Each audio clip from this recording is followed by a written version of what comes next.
Concerns grow as fuel scarcity worsens in Abuja and Lagos. United States reports says despite irregularities, 2023 elections reflects the will of Nigerians. A doctoral researcher and public affairs analyst from the United Kingdom, Achebe, will join us for that discussion. And later on the show, former Super Eagles player Maika Adepoju says Indigenous coaches are not inferior to their foreign counterparts. Believes that a good coach is a product of good training. Today, I will be hanging out with Babajide Kolade Otitoju and Adewale Adeoye. Gentlemen, good afternoon to you. Welcome to Journalist Hangout on a Sunday. Good afternoon, viewers. Right. Journalist Hangout starts now.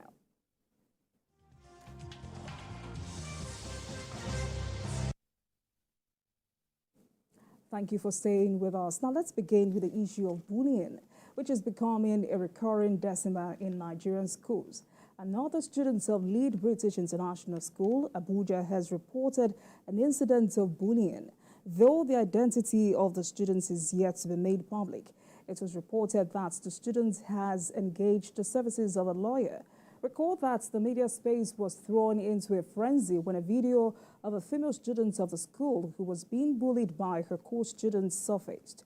The outrage over that video or the videos led to a temporary closure of the school for 3 days. While the management promised to investigate the matter, parents and human rights activists also visited the school to demand justice. In her letter to the school, the bullied student threatened to take legal action if the management fails to take actions against 11 bullies she identified. Gentlemen, it appears most students are now speaking to their parents on this very despicable issue. This is not new, but how terrible? Thank you. Yeah, it's not new, especially in these highbrow schools. A lot of bullying takes place. It's a big problem. It's not limited to Nigeria. Even UNESCO admitted that it is a problem that has to be addressed. I've seen videos of bullying at school, shot in South Africa, for example, and you feel like even intervening on your own. You will be so irritated and angered by it that you would want to do something, you know. And the other video showed a boy kneeling down and being slapped repeatedly by another boy who was being begged by other students, male students who had gathered. Bullying can drive a student to suicide, especially if you know that you have to go to that school every day to be confronted by that person. And once a bully gets away with his crime, if you do not stand up to him, if it's not resisted, he will continue to do it because he will enjoy doing it, you know. We like dominating people. That's true. When we see someone that we can dominate, we are always excited. We want to continue. So I am happy that the Minister of Women Affairs, Mrs. Kennedy Uju Ohane, went to that school, confronted the school management and the Parents-Teacher Association about what steps the school should have taken to avoid this. And I agree with her that it's not enough to simply expel the students. Yes. How many students are you going to expel? The school has to be punished so that they will learn from this and put in place anti-bullying measures. Put some measures in place that will make it impossible, make it very difficult, let me not say impossible, very difficult for such a thing to happen again. Because, look, what if they killed their victim in the process? Because blows to the head can cause mortal damage. But these ones don't realize. So I support the minister wholeheartedly, and I'm happy with the decision that she took to shut down that school so that they can review what has happened, let us know what they are going to do by way of support to the victim and their families, and cleaning up their acts and ensuring that the school is not a fertile ground for bullies. All right. Adeoye, from the kind of videos we've seen, it looks like this looks very normal in that school. Well, just like Babajide has said, bullying is as old as the history of our society and the history of formal education. And this social media has brought it to the front burner of national discourse. But what happened 20, 15 years ago when there was no access to social media? So bullying has been going on for years. And it's unfortunate that we have to wait for social media to remind us of our responsibilities. Because if there have been preventive measures, the authorities, school administrators, and the government will have been aware, even without going to social media. Because the people that are victims are human beings and they have parents. And I'm sure many of them have been sharing their experiences with their parents who probably felt they were helpless.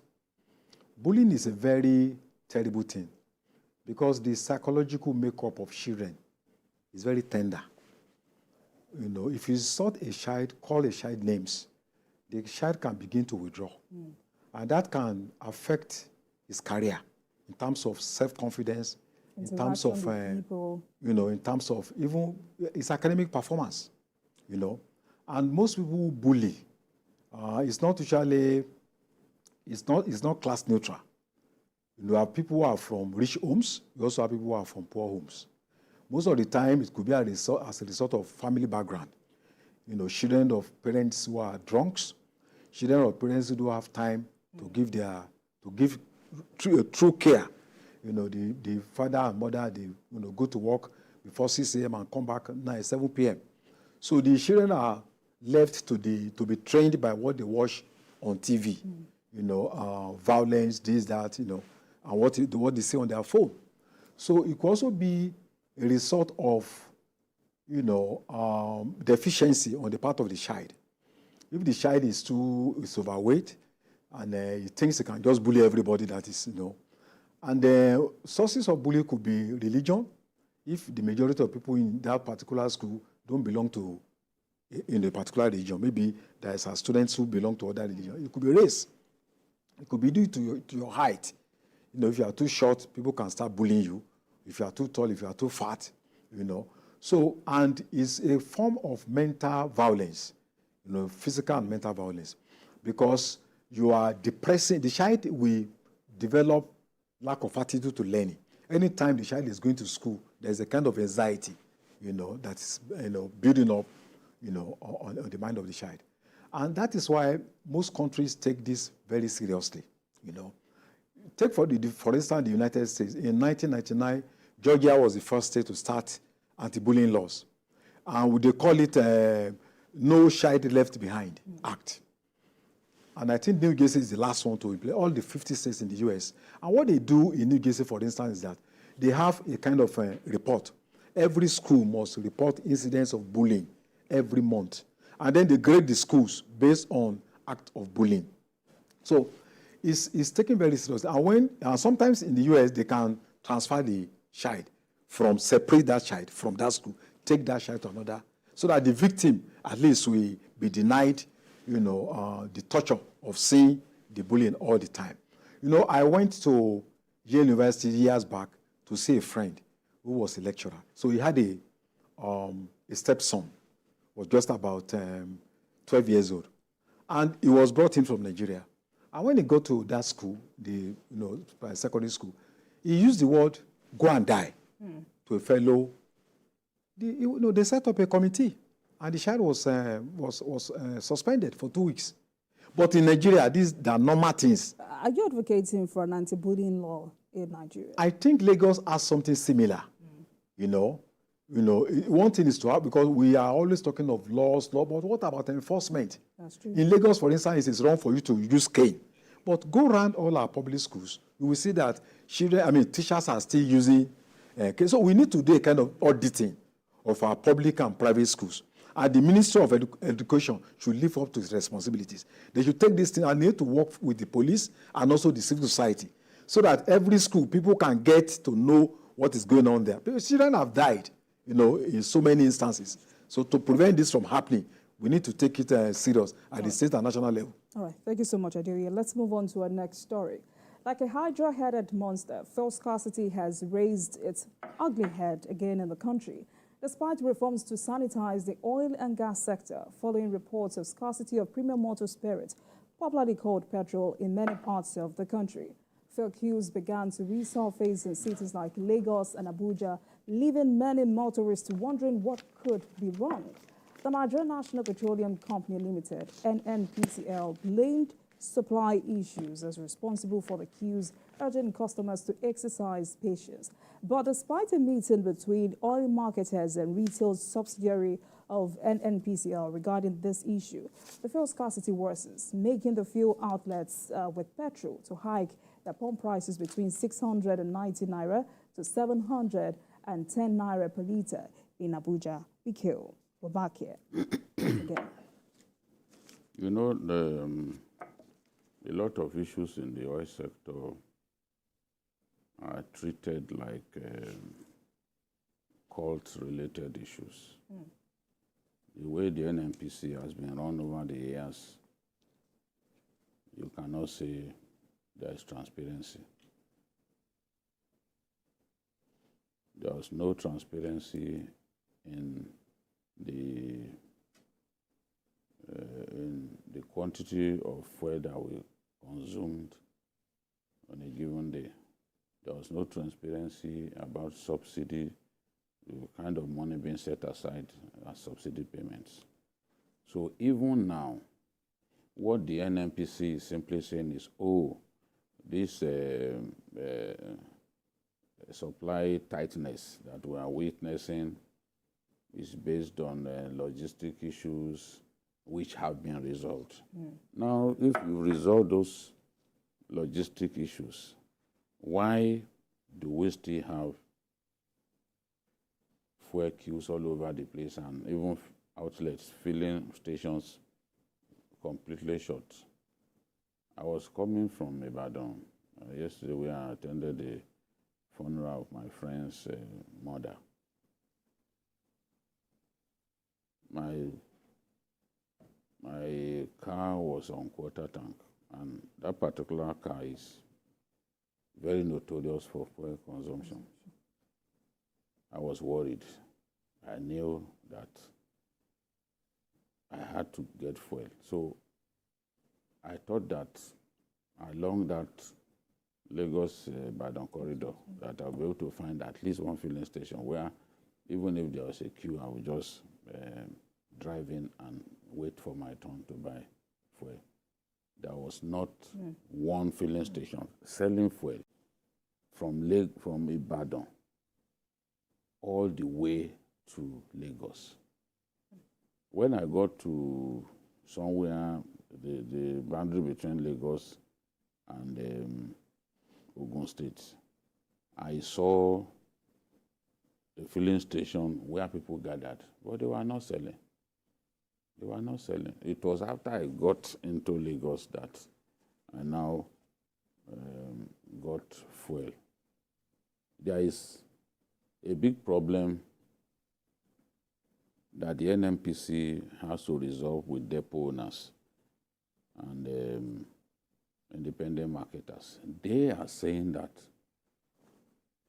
they are spending so much money by way of operational expenses that the NNPC is not addressing.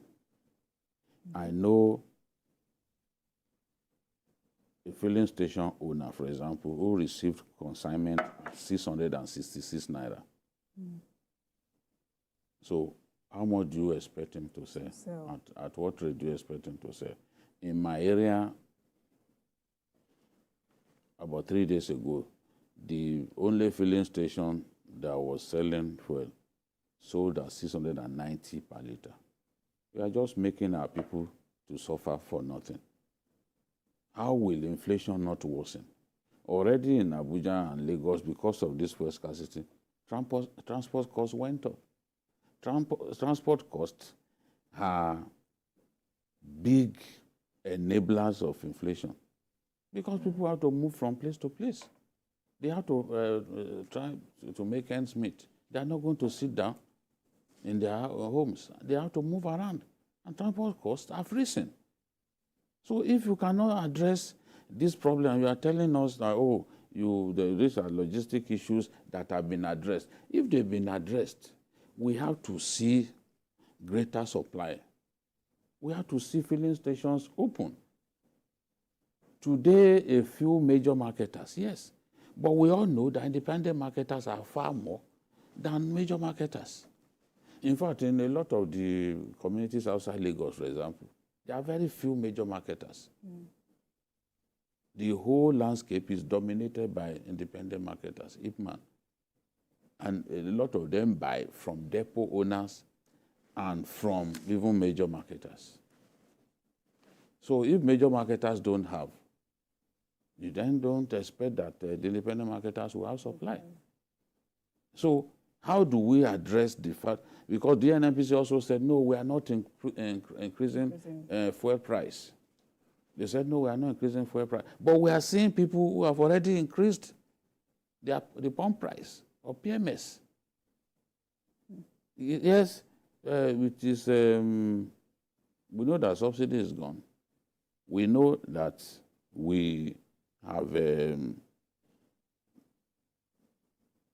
quantum of petrol that we import has gone down almost by 50%. Because we said it in the past that a lot of this thing was shady. A lot of this whole subsidy thing was shady. But at the same time, we have to address the problem. Nigerians shouldn't pay more. The NNPC doesn't always show transparency or doesn't always tell Nigerians the truth. They will tell, we have so much supply.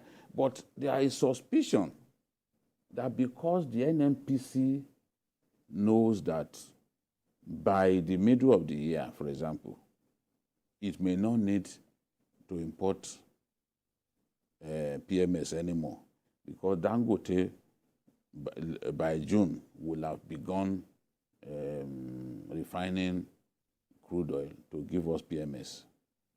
Then, of course, the refinery in Port Harcourt too, and Warri, once they start working, we also will not need to import the products.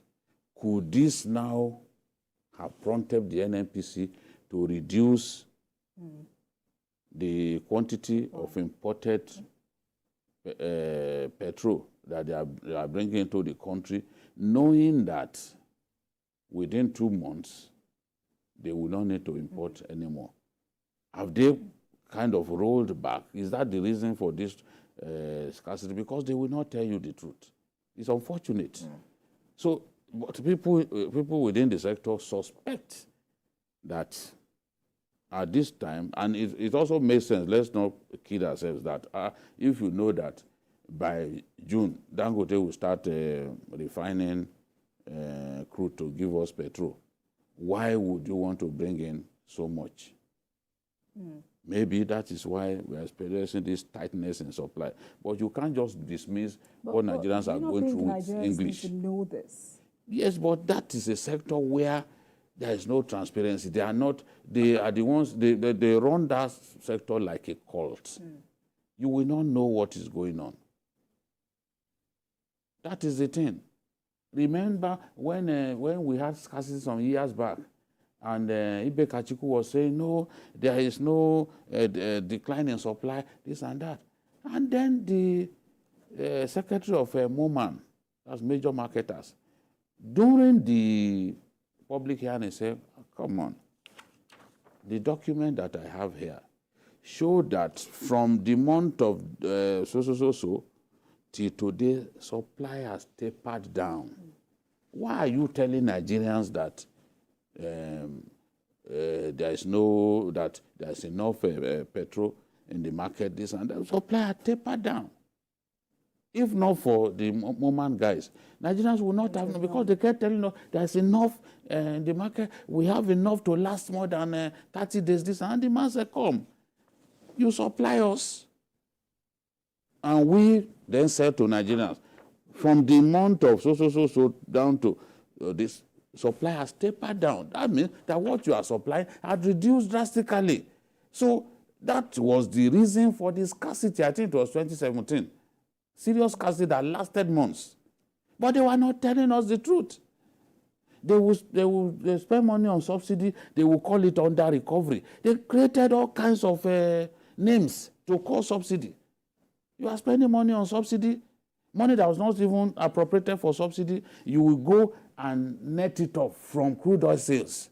You took it upon yourself to pay for subsidy. And you are lying that, no, it's not subsidy. The Ibe Kachuku and Co. were calling it under recovery, calling it all kinds of names.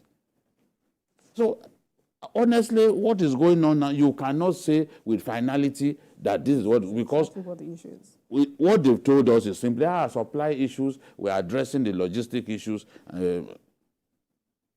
Nigerians, they will let Nigerians know the truth. Adeoye, IQ has raised a very, very valid issue here, transparency on the part of NNPC. I think that's absolutely the major problem that is confronting us. There's a problem of infrastructure, problem of distribution network channels, and then corruption. Boils down to corruption.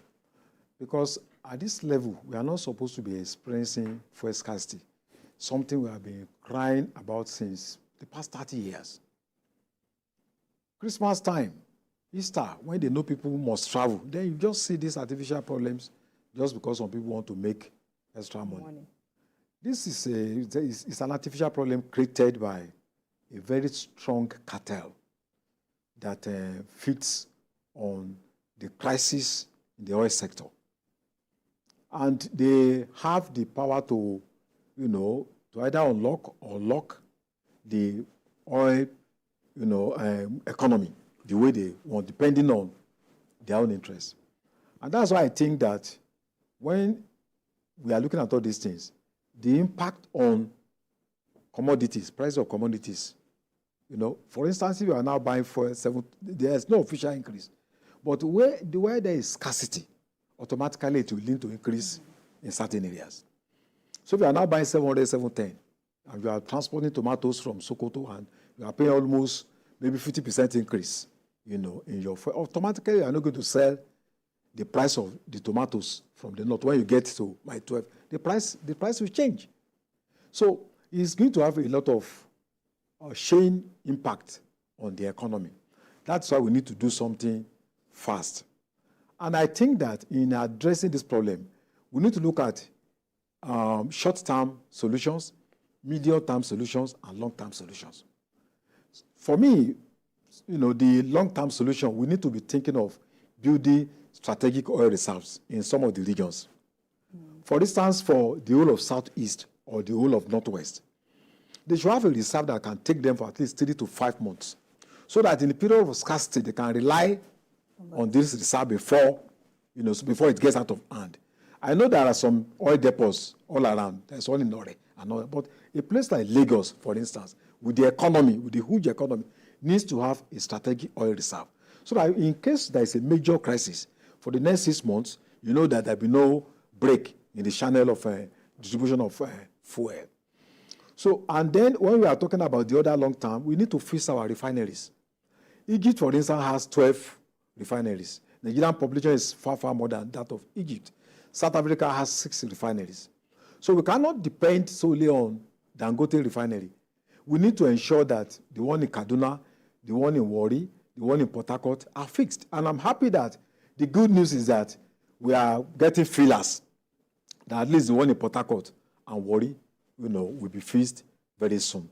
Because we cannot be producing oil and then be complaining of the same problem, as if people are not thinking to find a solution to this problem. And I think we need to look at the monopoly of NNPC.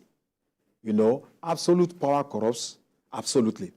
So we need to decentralize. I mean, let each region be able to do some kind of marketing driven of fuel, not just leaving everybody, everything to, at the mercy of NNPC. It's because of the dollar illiquidity that made marketers to back off.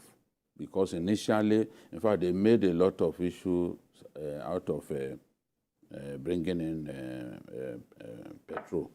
I remember Tolu Ogunjobi did a story about one company that received a vessel loaded with PMS.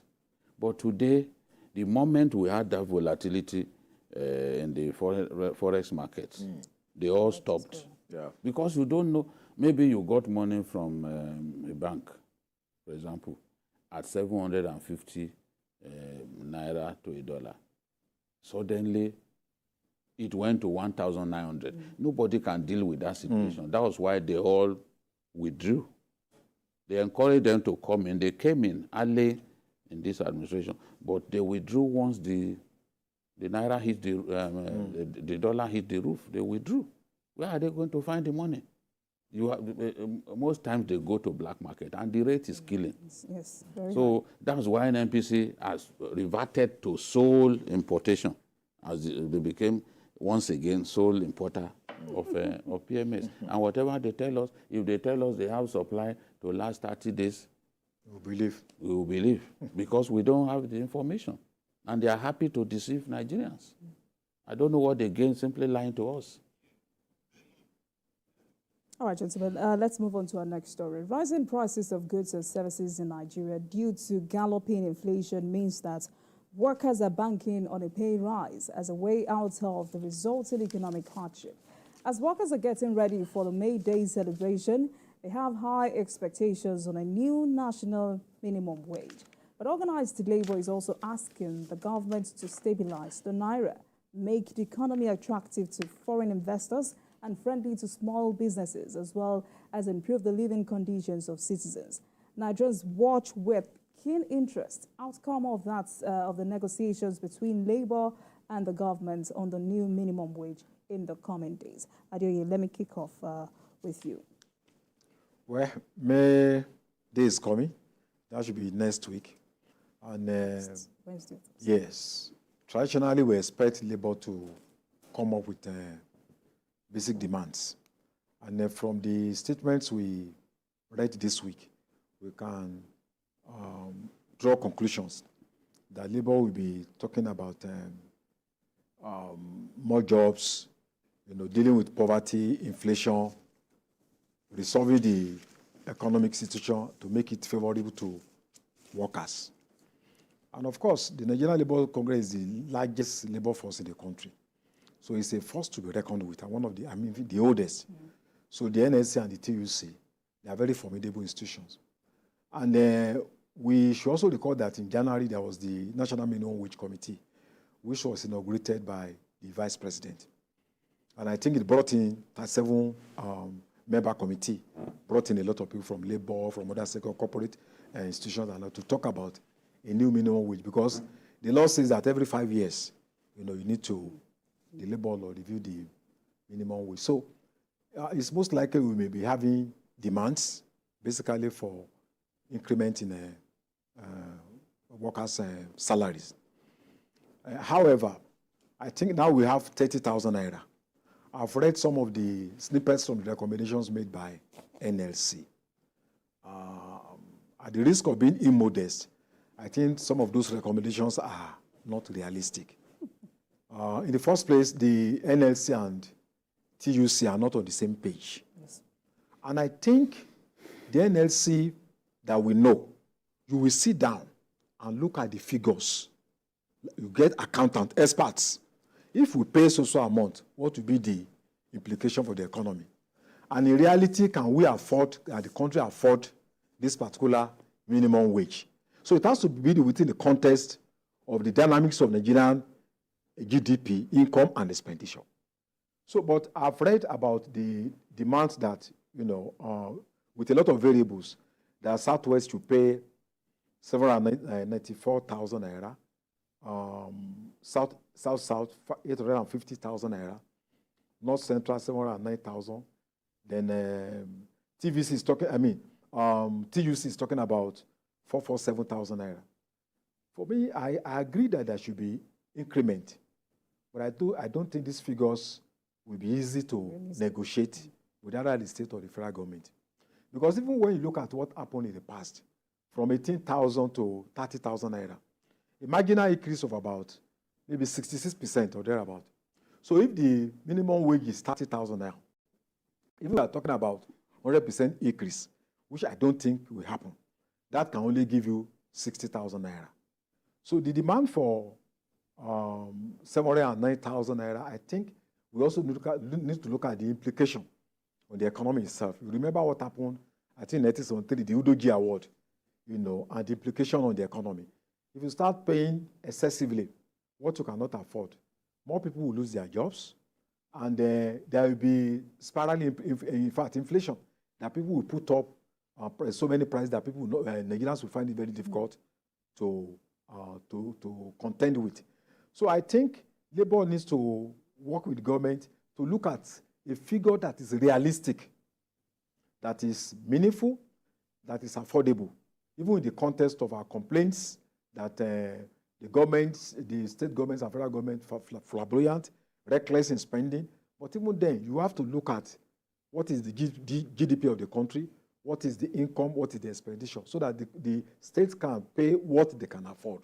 It's of no use when you ask people to pay about, even doctors, medical doctors, how much, professors, how much do they earn?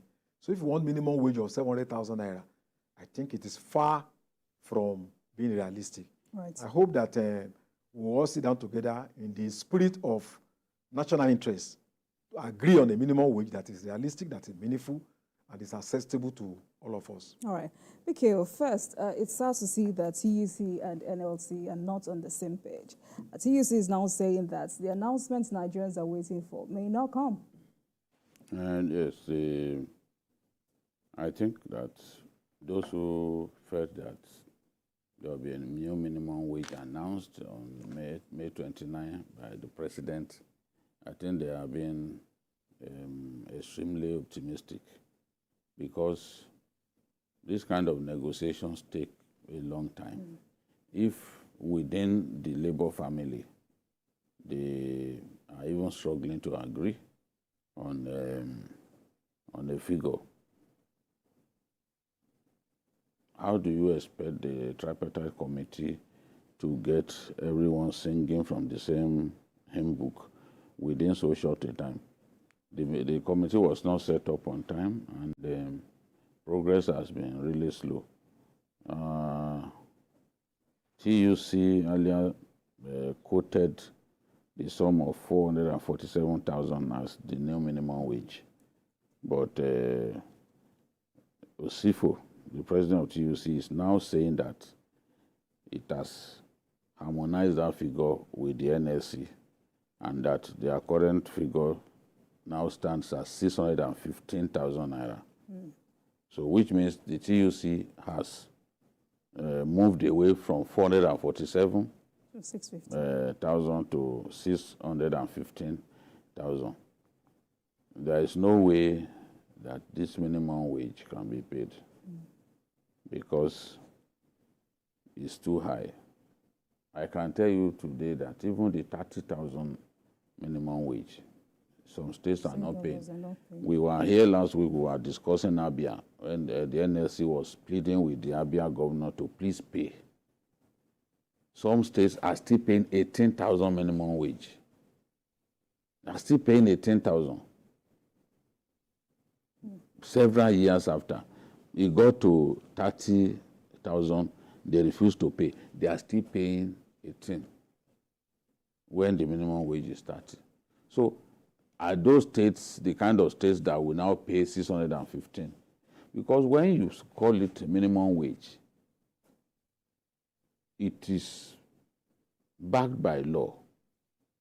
And whether you are in public service or private whatever, you are supposed to abide by the minimum wage law. Now, the private companies, hotels that hire cleaners, chefs, attendants, and the rest of them, can they pay this to the most junior person? Because minimum wage is not meant for everybody. Minimum wage is meant for the lowest rung on the ladder. But we also know that every time you increase minimum wage, consequential adjustments happen. Otherwise, because usually maybe minimum wage will affect levels 1 to 7, workers on levels 1 to 7. So if it affects levels 1 to 7, they will eventually catch up with their bosses, their seniors, unless those seniors benefit from consequential adjustments necessitated by a new minimum wage. That's what happens every time we increase minimum wage. Of course, we've not been able to, again, respect the law by reviewing the minimum wage every 5 years. During the last dispensation, the law was not followed. The law was not followed because Goodluck Jonathan increased minimum wage in 2011. By 2016, President Buhari should have increased, but that didn't happen. Thank you. Kindly hold your thoughts while we take Johnson from Otta. Good afternoon, Johnson. Yeah, good afternoon. Yeah, concerning the minimum wage, I think the right thing for the labor and TUC, whatever it is, we call them, is let them engage experts to assist in this matter. It's a serious issue, so we don't end up creating a bigger problem than what we are trying to solve through the increase in the minimum wage. All this they're asking for, there is no way any government in Nigeria can afford to pay that. They should also know that it is not about government alone. Private sector employs more people. Where they were in an economy that is the way we are now, where did they expect them to get that money to pay? It's not possible. Otherwise, we will create a kind of inflation that we will not be able to handle. So they should engage experts that can assist them. They need a set skill to handle this, which I think they don't have with the figure they are asking, they are demanding for. So they should. All right, thank you so much, Johnson. Thank you for your contribution. BK, would you like to land your thoughts? What I'm saying is, if minimum wage gets as high as this, as I said earlier, it's not the junior workers alone who benefit. Every time you increase minimum wage, all categories of workers benefit, because steps must be taken to ensure that those juniors, like level 1 to 7, for example, don't begin to earn higher than their bosses or catch up with their bosses. So their bosses too will get some percentage increment on their salaries, maybe 10%, 20%, depending on the level. The higher you are on the ladder, the lower the percentage by way of increment that you will get. So what it means is that it will it will make the wage bill by far higher. So what you are looking for won't be simply the money that you need to pay those junior workers. You are looking for money to add to the salaries of everybody. So that is the implication of a new minimum wage that people must realize. And if it is this high, 615, it means that even the percentage of the consequential increment, the percentage that will go to the other categories of workers will be very high. The higher this is, the higher the consequential increment for the other categories of workers, like those senior workers. Whether it's level 16 or 17, they will get something. So government will have to sit down and then ask, what kind of minimum wage can we pay that would ensure that you do not bankrupt the country or find it difficult to pay every month. All right. Thank you, gentlemen. Let's move on. The new Electricity Act, which makes provision for concurrency on power in Nigeria, means states can now take more initiatives in the sector. The Nigerian Electricity Regulatory Commission, NERC, has issued an order to transfer regulatory oversight of the electricity market in Enugu State to the Enugu State Electricity Regulatory Commission, EERC. The Commission said the decision complies with the amended Constitution of the Federal Republic of Nigeria and the Electricity Act 2023. Residents have commended the transfer of the electricity regulatory rights to the state, enabling it to oversight the power sector. This was equal to signing the bill by President Bola Tinubu in June 2023 and complemented by the state government in September 2023. Let's share the story by TVC News. Bamidele Ajayi with you, and we will be back to talk about it.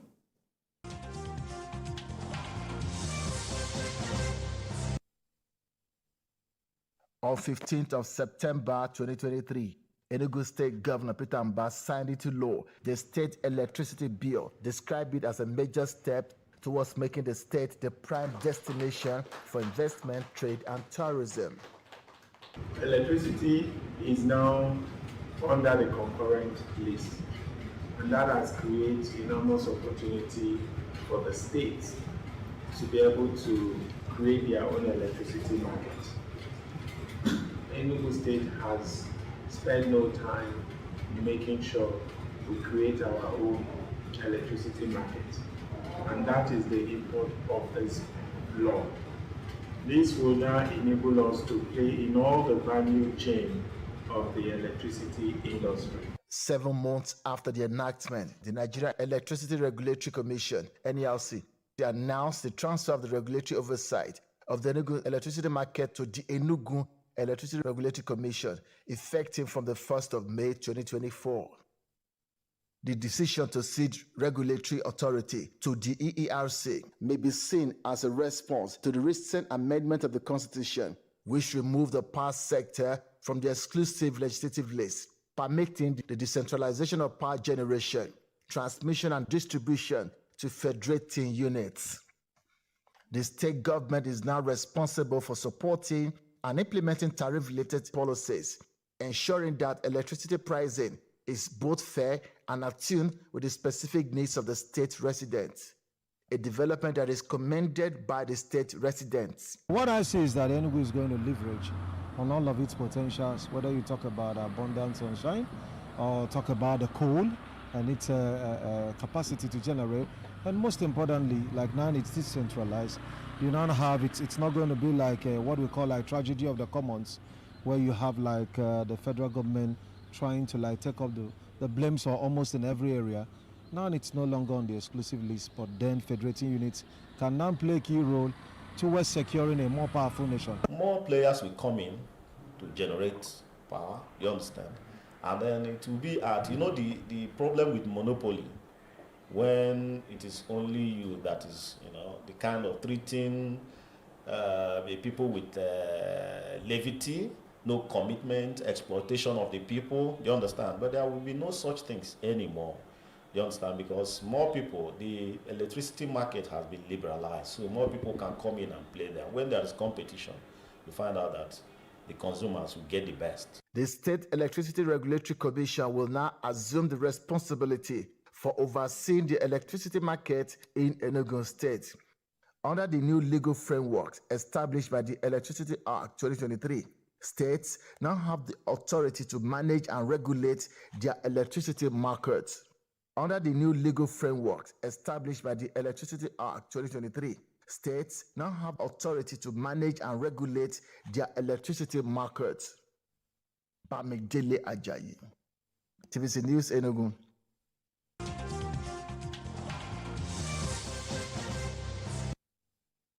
Right, gentlemen, this is a landmark development in the nation's power sector. Adegi, let me start with you. What does this mean for the people of Enugu State?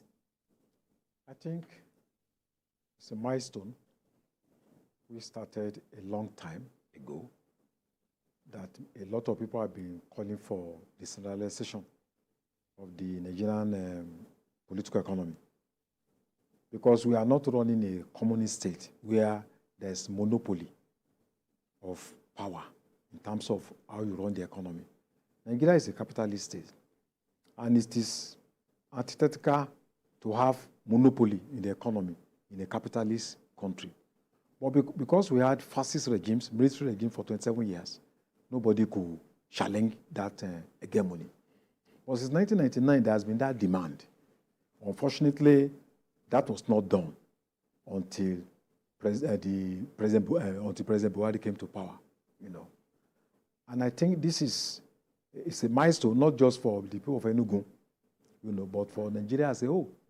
Because it now means that in terms of access to electricity, in terms of consumption, in terms of tariff, that the state government, which naturally is a major stakeholder, has a say for the first time. Before now, your people, you are governor, but you don't have control whether there's light, there's no light. Even your own governor's office, unless probably you have generator. So it's a major development. We're supposed to take off in May 1. And I think it's not only Enugu State alone. I think it also affects some other states, Ekiti State and Ondo State, which I believe at the fullness of time, it will go around to all the taxes of the Federation. I think breaking this monopoly, because part of the responsibility of governors is to deliver dividends of democracy. But they cannot deliver dividends of democracy when an aspect of democratic dividends is taken away from them. Access to electricity is a major dividend of democracy, but the governors don't have control. So with the creation of State Electricity Regulatory Bureau by Ekiti, Ondo, and Enugu State, I think Nigeria has moved significantly forward from the mess that the country has been for more than half a century. So I congratulate the people of Enugu, and I also congratulate the government of the All Progressive Congress, because it was under that government that this achievement was recorded. Yes. No matter what to say about that government, this is a milestone in the annals of Nigerian history.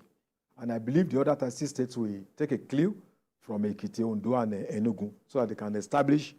So I think we may be moving slow, but we're actually moving away from darkness.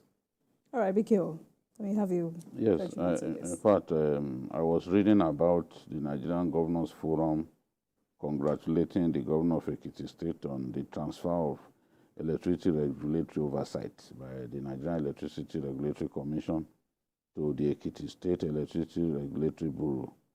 So the Director General of Nigerian Governors Forum praised Governor Ibanji for his dedication, hard work and unwavering commitment to the service of Ekiti State. The NGF says it is proud of the governor who has undoubtedly made positive, immeasurable impact on the lives of the people.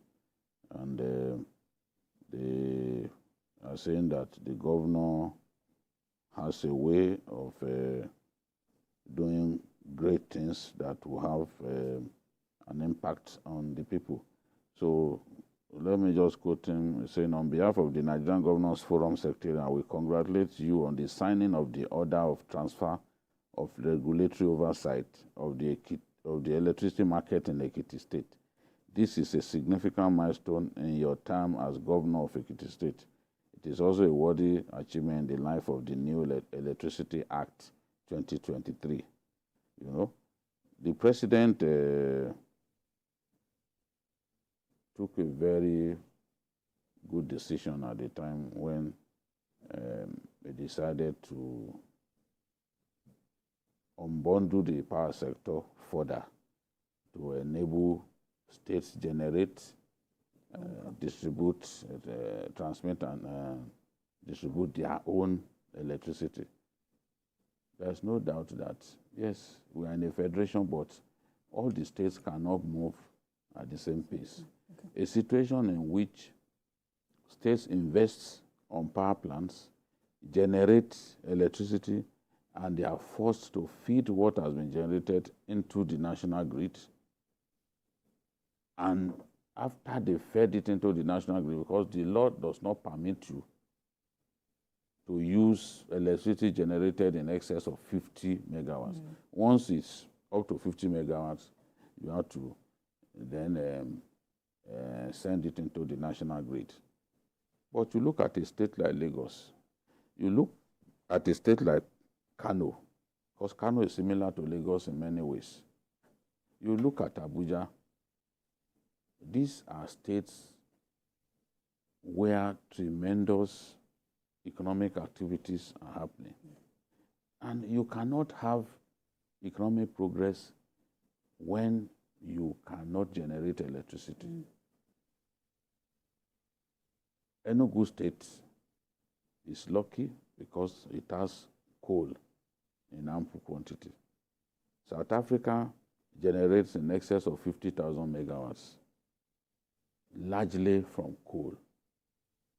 So we are saying let's have electricity generated using different sources rather than simply relying on gas-fired power plants. You know, you look at Brazil. Brazil generates electricity more than 100,000 megawatts from hydro, water from what's this is their river. Maybe I'll remember later. You know, they generate their electricity largely from hydro. The longest river in the world is in Brazil, at the Amazon River, you know. So hydro, we have enough, we can generate enough electricity for Nigeria using hydro alone. But a lot of the resources are just being wasted. A lot of the God-given resources are being wasted. So I believe that with these states taking control of their electricity market, there will be greater investment coming in. Then, of course, they can handle tariff-related policy, pricing, and all that. I look forward to seeing the difference that this will make as we go forward. Once states are able to generate and also regulate their own electricity market. Babikio, in 1 minute, how do you charge state governors who are yet to tap into this development? Yes, you say some states move faster than others, and you've also said Enugu State is lucky. But then there are some, you would agree with me, that there are some governors still sleeping on this? Yes, some of them do not see it as, what's it called, as a priority at this time. Some of those states which lead to use for electricity, where the level of business activities is not that high, they may prioritize security over that at this time. And a lot of them are spending a lot of money on security. States like Katsina, Zamfara, security is their big concern, and agricultural development. So they will definitely get to that, but it may not be immediately for some of them, because it's about, what is my priority at this time? But I'm happy. The governor in Enugu State is a man to watch. He's a man to watch. He's clearly one of the best of this set of governors, and I'm not surprised that he's taking this step. I'm not surprised at all, because I've seen him do a number of things that are really impressive. All right. Gentlemen, let's take a break, and when we come back, we will move on to other matters. Please stay with us.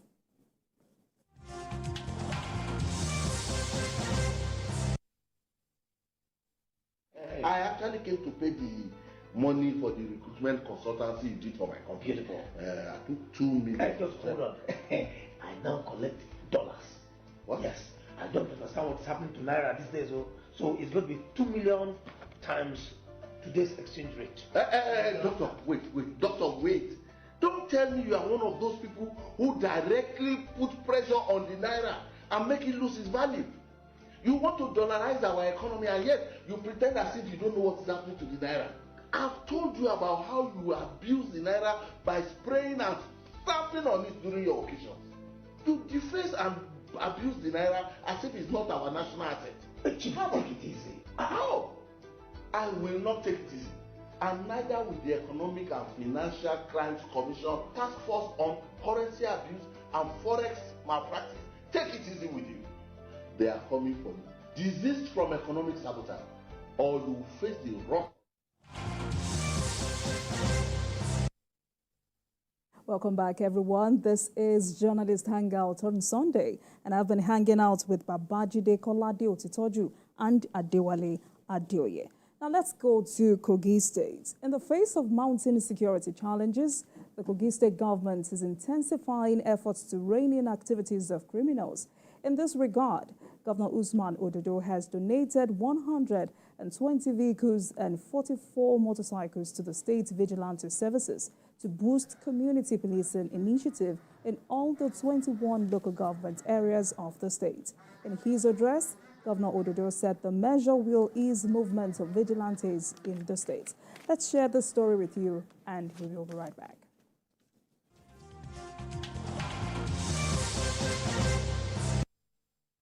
Before now, that phase of vehicles, motorcycles that our security agents are using in our various local government. But what has been added today, just to make sure that the life and the livelihood of our citizens are guaranteed. Presently, I will assure you that we will make sure that the local government chairmen take good care of these facilities, and they have been doing, and the security agencies too, make sure that they will do on their toes to make sure that all the routes and clients of the local government are well secure. It's a further testament to our collective resolve as a government to tackle security challenges in the state head-on with enhanced speed and overall efficiency of our security operatives. These operational security vehicles, which is the first installment of several hundreds to be provided over the next few weeks, will advance the safety and security of life and property in all parts of Kogi State, as it stands as one of our most significant operational response yet to recent upsurge in criminal activities in some parts of the state. No doubt, to achieve the objective of our programs and policies, Kogi State must remain safe and secure for everyone. The recent launch of the Metropolitan Quick Response in Lokoja and other major towns in the state, and these unveiling of operational vehicles are among series of evolving security measures geared towards ensuring that we keep our environment safe and to build on the solid foundation of security architecture laid by the immediate past administration in the state. Let me state unequivocally that our resolve to maintain law and order in all parts of the state is total, and the fight against criminals in our state must be won. Without the support of Mr. President, as a complement of what we are doing to secure our people, it wouldn't have happened. I sincerely appreciate it. We commissioned these operational vehicles to the glory of God Almighty and the interest of humanity. I commission this vehicle. Thank you and God bless you.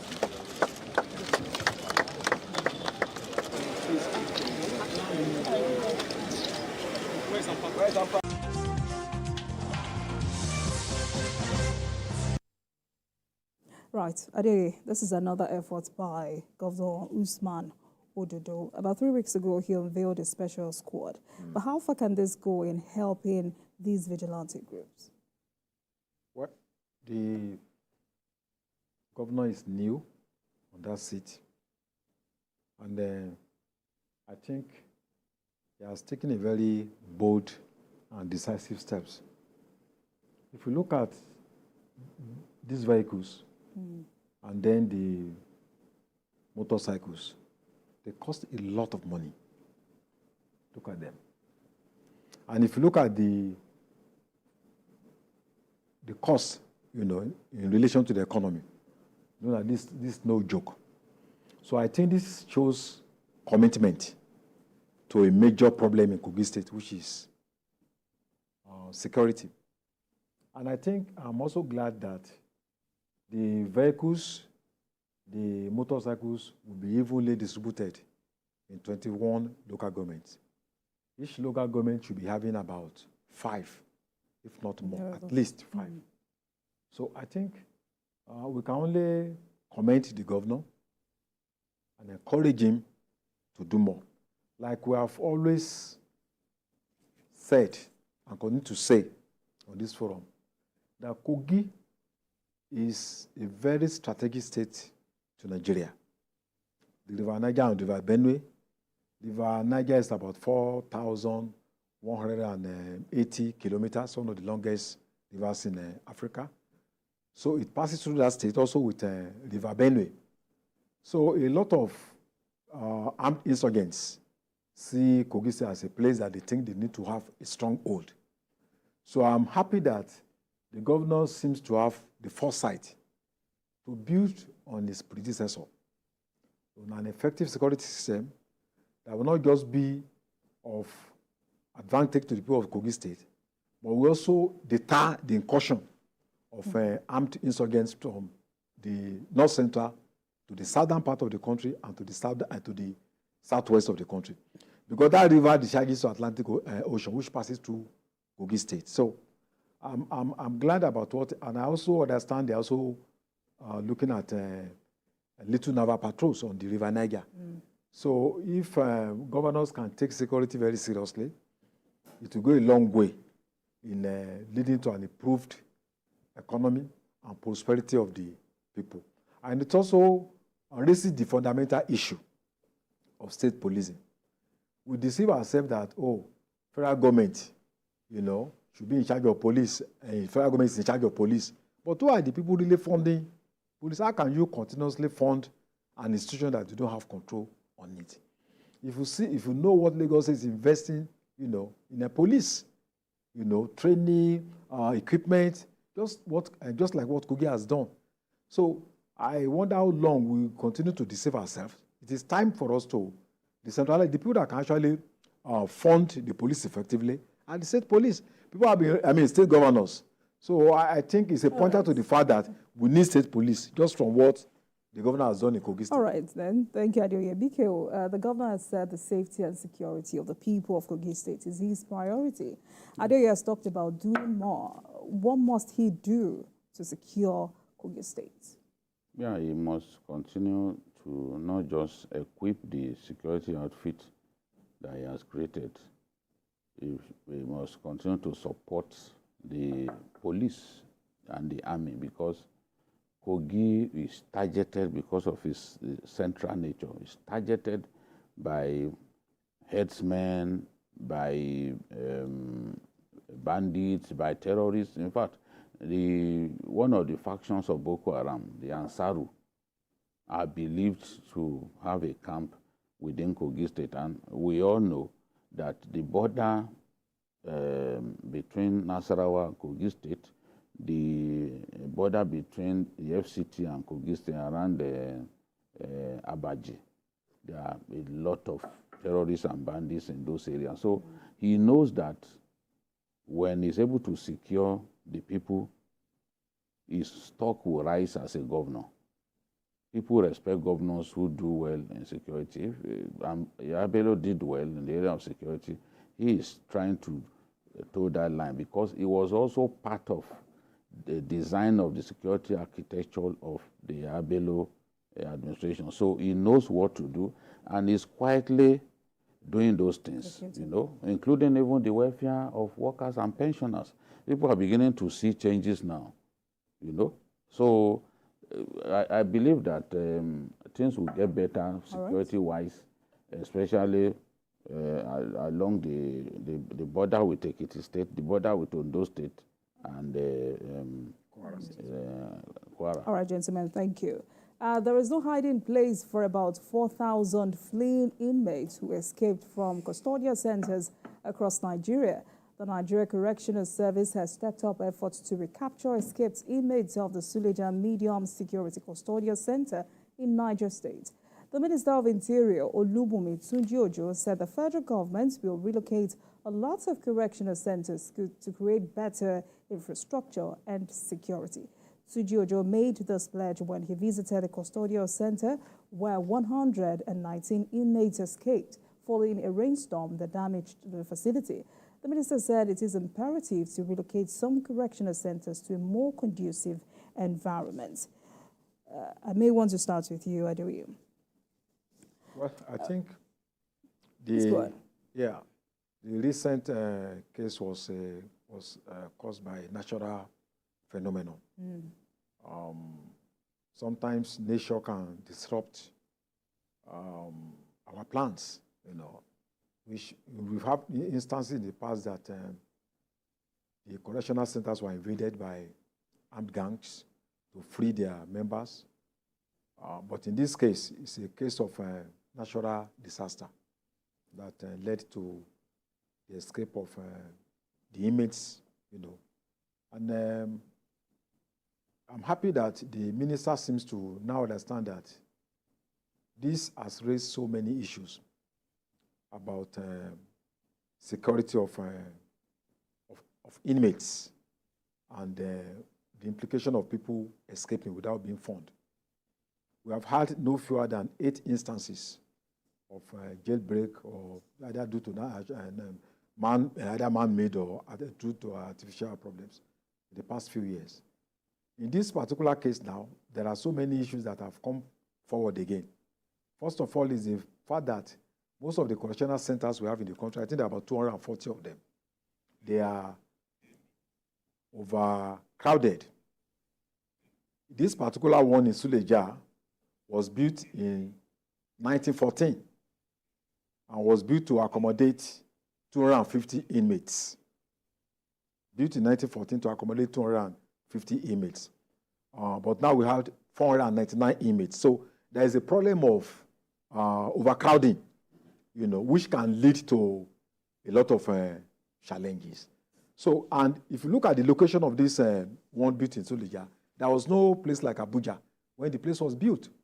So, but now the place has developed over a period of about 100 years. So the question of location, relocating these centers from the hub of commercial centers and all that becomes very imperative.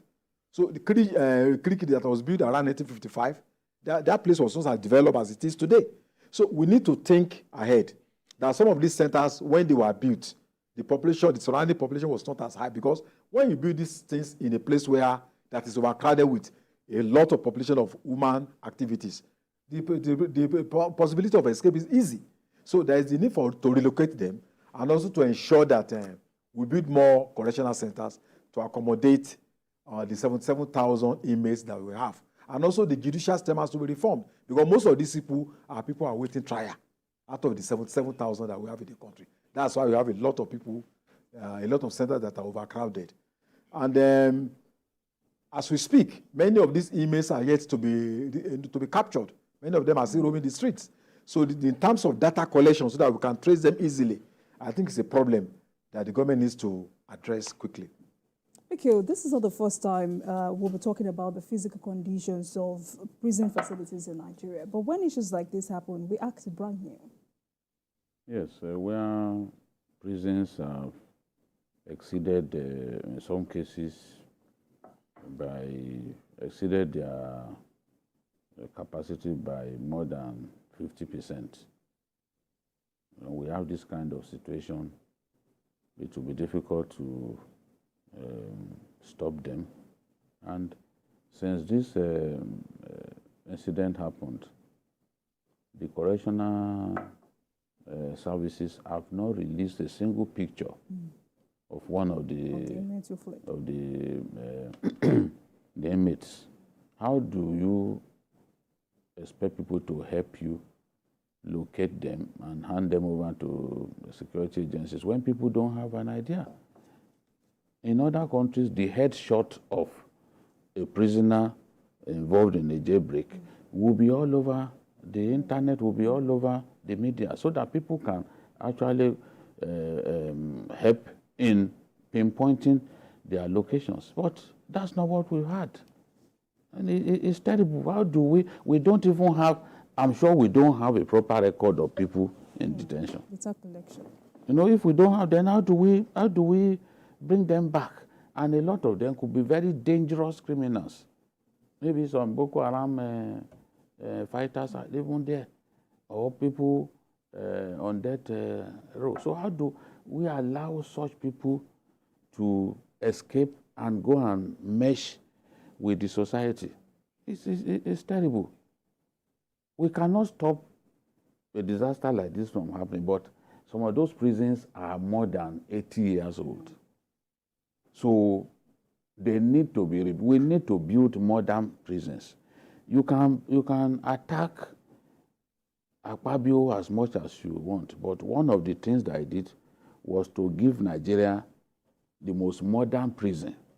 He built the most modern prison as governor of Achebe. You know, he's good at doing extraordinary stuff. He gave them the best prison in Nigeria.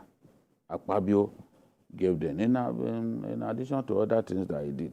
So we need modern prisons to relocate some of these people. I agree with the minister that we need to relocate some of these prisons that are built in the midst of people, in the heart of a community, a sprawling community. They need to be relocated because it will be easy for them when jailbreak happens to simply go and blend with our people, and you will find it difficult to then apprehend them. All right, gentlemen, let's move on quickly. More than 1 year after the conduct of the 2023 presidential election, debates over its credibility abound. A report by the United States Department of State says the outcome of the 2023 general election reflects the will of the people, despite widespread irregularities. This was contained in the 2023 Country Report on Human Rights Practices published by the Bureau of Democracy, Human Rights and Labor of the U.S. Department of State. And according to the report, many independent observers assessed the results of the presidential, legislative and governorship elections and concluded it reflected the will of the voters, despite reports of voter suppression and vote buying, campaigning at polling stations, lack of ballot secrecy, violence, and intimidation. Gentlemen, what do you make of these reports?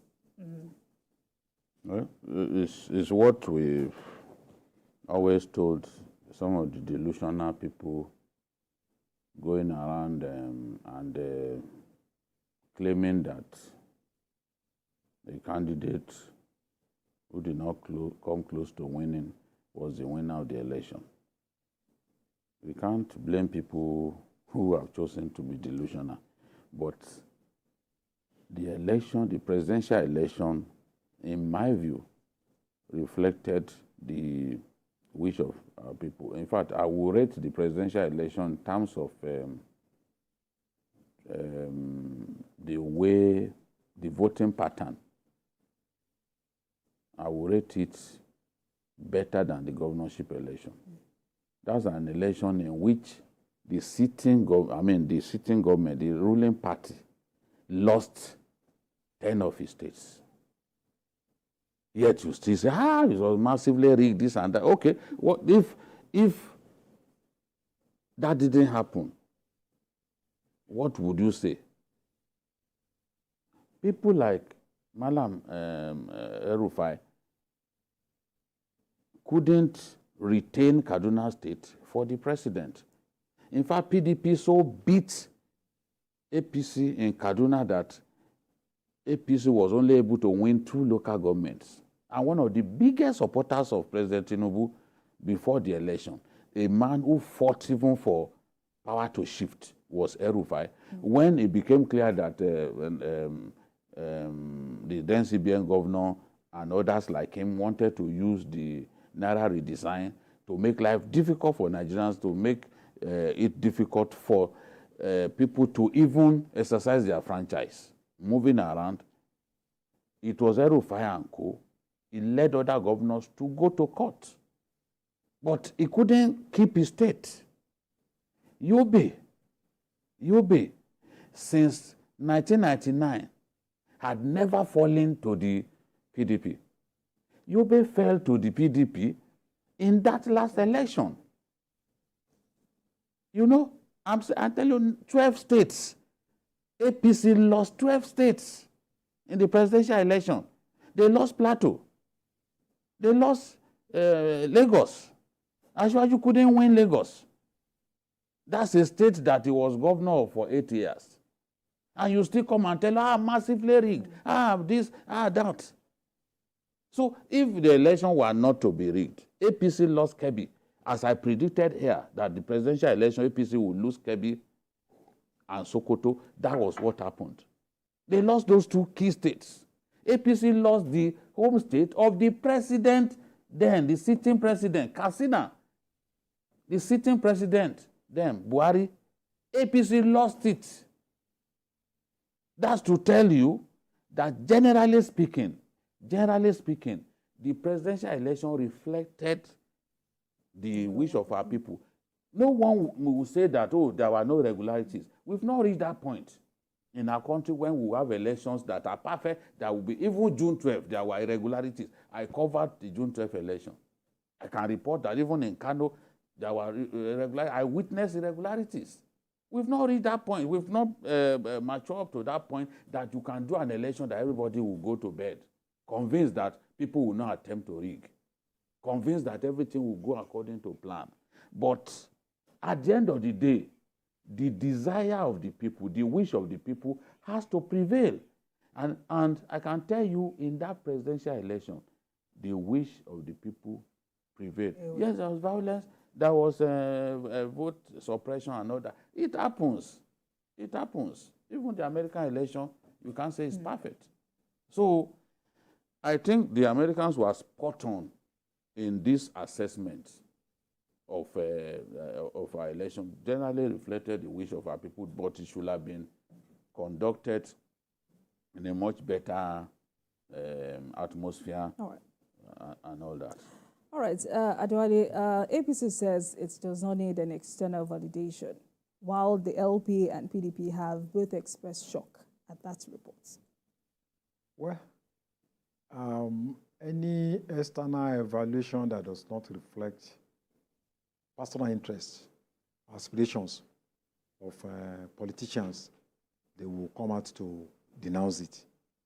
But if the report had said that Atiku or Peter Obi won, they will have accepted it. And you know, we debated the European Union report here.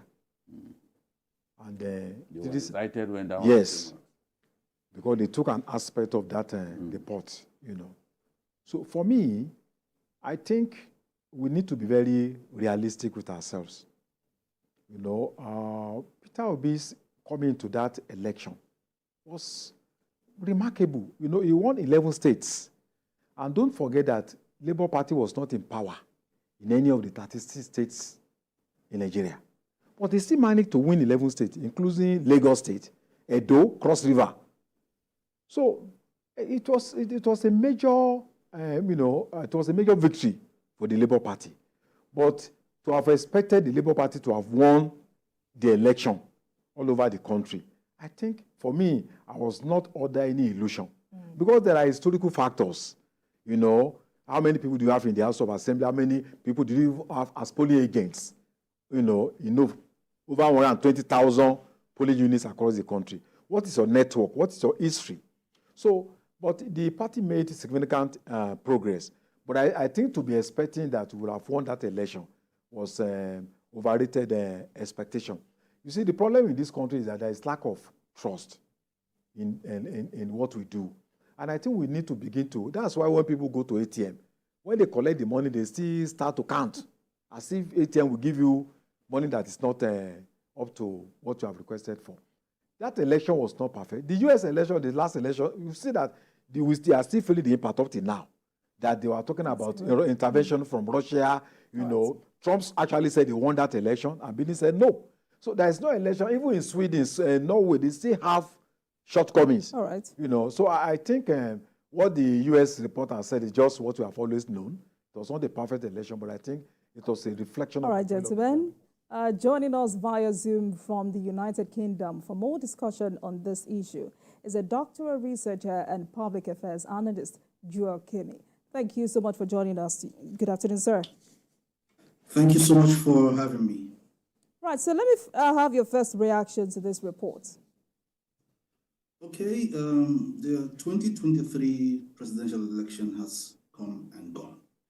The case has been decided the Supreme Court, so I think the issue of who won, who lost, for me, doesn't really matter anymore. We have a president, and I think he doesn't need to be,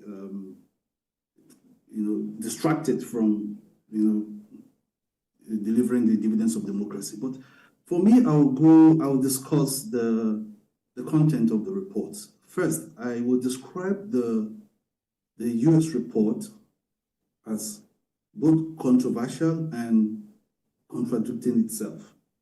Controversial in the sense that, it's different from the report that the EU issued, and they published the report in June last year, and it's part of a lot of reactions. And we have the presidency, we have the Labour Party, we have the PDP, all shooting from different angles. The presidency, lampooned the report of the EU, saying how did they arrive, what parameters they used to arrive at that conclusion, and to the fact that the level of personnel deployed was barely an average, person per state. They wonder how the EU were able to monitor the over 176,000 polling units that we have, and for the fact that some of the incidences, the judgments contained in the report is drawn from less than 1,000 polling units out of the 106,000. And that brought a lot of debate. The PDP saying the elections were rigged, the Labour Party said the elections were rigged, but the APC saying no, we won, and that this is true reflection of the people. Now, with this report, it will bring a fresh debate about what happened in that election conducted last year. And in terms of the contradictions I find in that report, because they said, yes, it's a true reflection of the will of Nigerians, and yet in some part of the report, they mention things like voter suppression, vote buying, campaigning at polling station, lack of ballot secrecy, violence and voter intimidation. Now, all of these, if you have pockets of all of these in different states, some of them were not reported in the conventional media, some of them we saw on different platforms on social media. Since all of these were not reported, and if you have these in that election, it means those who are victims, of the voter suppression, buying, and rest of them, how would you equate that to what you have today? So that's the contradiction I see in that report. But by and large, given the report of the EU and the US report, it all points to the fact that our elections have a serious problem that needs to be fixed as soon as possible. Because you will agree with me that the conduct of the elections, brought a lot of controversies. Even among Nigerians, we saw the elections brought up, the issue of ethnicity and... Right. Mr. Yes. Joel, right. Yes. So do you think these irregularities were enough to invalidate the outcome of that election?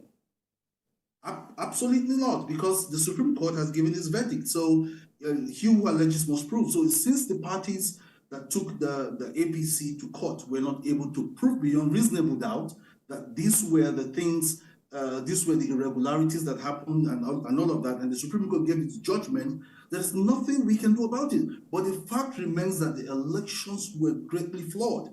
Of course, we are Nigerians, and some of us in diaspora followed the elections keenly, and we saw a lot of things from the social media which were not reported by the mainstream media. And you will agree with me that there are a lot of flaws, especially when it comes to the electronic voting thing and the declaration of result and the INEC citing the breakdown of the electronic voting results, whatever, and you know, all of the issues surrounding that. And we have not been told what really happened. What happened to the non-declaration of the result using the electronic means. So at the end of the day, the reports or no reports, because the EU observers, even the US observers, there's a limit to which they can go. Because I understand very well from my experience with elections in Nigeria that some of the observers, okay, most of the observers, foreign observers and the rest of them, they are more or less concentrated within the urban areas. So, and for security reasons, some might not be able to go to rural areas or the rural polling units where some of these intimidation, where some of these flaws happen. So by and large, the report or no report, we already have a precedent. Right. But fact remains that the elections in Nigeria, is far from what is acceptable. We understand that there are no perfect elections anywhere in the world, in the US, in Europe, but at least there's a degree of acceptability of the elections that you have in this country. So in Nigeria, when things are done in the open, captured by social media, you cannot call such elections, but all the same, you already have a president, the matters have been decided at the Supreme Court, there's nothing we can do, but the fact remains Nigerian electoral system needs total overhauling. All right. Vikio has a question for you. Okay. What steps do you expect INEC to take ahead of the next general election to make our ballot more credible? Okay, yeah, thank you very much. There are several things that need to be put in place. First, we need to, over time, after the elections, when INEC we're going to do an analysis and evaluation of what happened at the elections. They called different stakeholders, civil society organizations, political parties, and different aspirants to discuss what happened and the way forward. And for me, I think this is something that happens all the time. I think there's a need to get the real feedback from the people. I think the INEC need to conduct more or less a poll from the people, to get different opinion on how all the next elections will be credible. There are a lot of Nigeria is blessed with a lot of professionals who will give in-depth ideas on how these can be done. Secondly, I think the INEC itself needs to be overhauled because there's no smoke without fire. When people allege certain things about the personnel who work in INEC and how they try to undermine the functionality of INEC and to undermine the elections and all of that, I think INEC needs to look inward to find out who exactly are the bad eggs within the organization that we need to fish out. And INEC need to get the system straight. How, if most of the elections malpractices and irregularities happen more within the rural areas or semi-urban areas, I think the INEC need to sit down and see that how do we ensure that not just within the urban cities, not just within the urban areas, the semi-urban areas, what do we need to do, okay, to ensure that the vote counts in these areas? Because we saw, on social media, it's even reported on different platforms, how people were given the 2 Indomie and just 2 packs of Indomie and salt or something like that to cast their vote. How, even if though it is captured in the electoral law, it's a punishable offense for vote buying, but people still engage in it, even openly, even in front of security agencies. So what do, INEC need to find out, what do we need to do to ensure that this vote buying thing is curtailed as much as possible,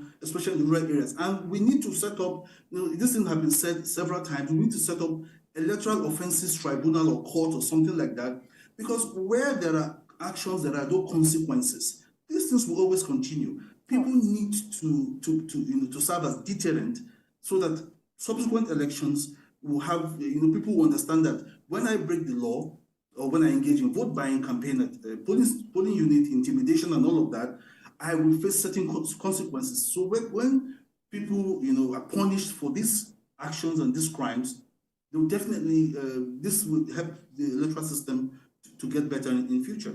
All right, Sadia.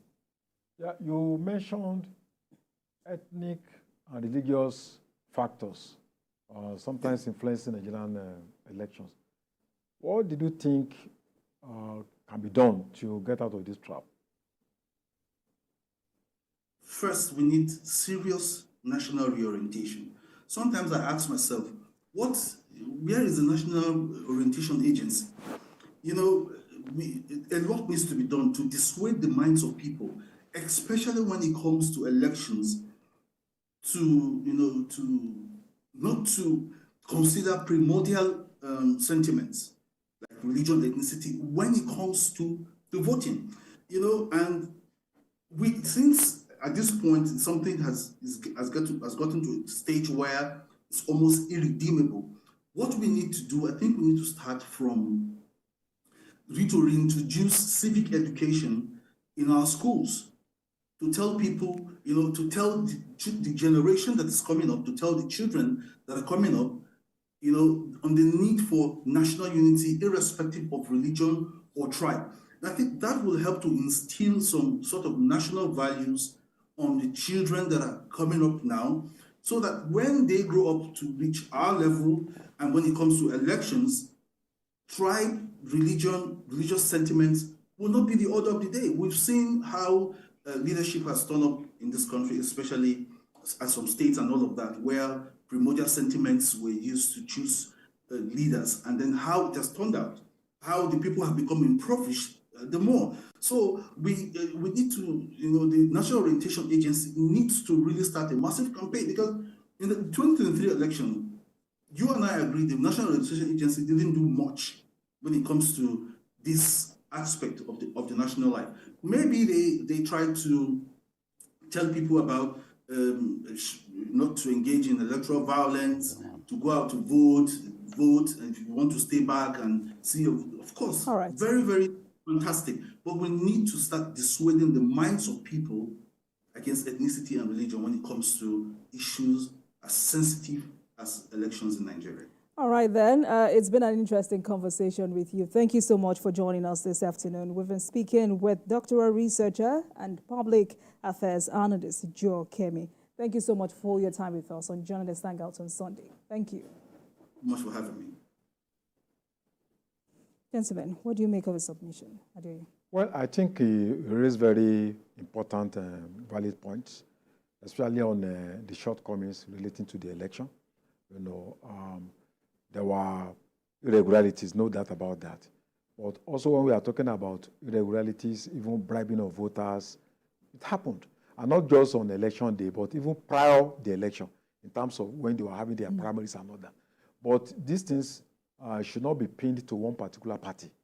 When you are talking about irregularities, it happened, as you tell, with all the political parties, But I think the issue is that those things were not substantial enough, to the extent that they will have altered the outcome of that election. All right. Vicky, your final take. Yeah, I think we will still continue this debate many years after the election. Those who do not agree that the man who is the president today won the election, no matter the argument that anybody brings up, they will still insist that it's their own candidate that won. Yet they could not prove all of the claims that they made before the tribunals. In fact, one of the judges famously said, "Did you expect us to go and be shopping for evidence for you in the marketplace?" So this is the thing. Nigerians, they make elections emotive issues. They see elections as a do or die affair, and people take positions, even when they are clear that in their hearts that the positions that they've taken is wrong. They will still take such positions and make the world believe that they are making sense. The election has come and gone. A winner emerged. The winner went through the judicial process and trounced the people who accused him of not winning fairly. And as I've said, given the way that election went and the fact that the ruling party was defeated on its own turf in many states, in my view, it reflected the wish of our people, and that is what matters the most. All right, gentlemen, let's talk sport. As soccer-loving Nigerians await announcement of a new coach for the men's senior national team, the Super Eagles, the argument for or against hiring of a foreign coach jolted the process. But the former Super Eagles playmaker, Mutiu Adepoju, MON, says an indigenous coach is not inferior to his foreign counterpart.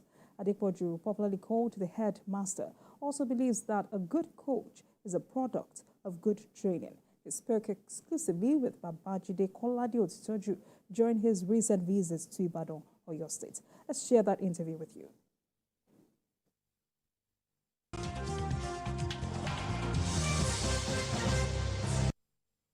Much is expected from the Super Eagles, and I mean the thing is that they have to live to expectation of Nigerians to make Nigerians happy. So that's my expectation too, to have a very good team, them playing very good football. Well and good football, and qualifying, winning matches. There are those who believe that in that last tournament, our weakness was in the midfield, especially in the creative segments of the midfield. Why has it been difficult for us to find natural playmakers since yourself and JJ Okocha quit the scene? Well, I don't think it's difficult to find. There are talents all over Nigeria and even abroad too. Probably it's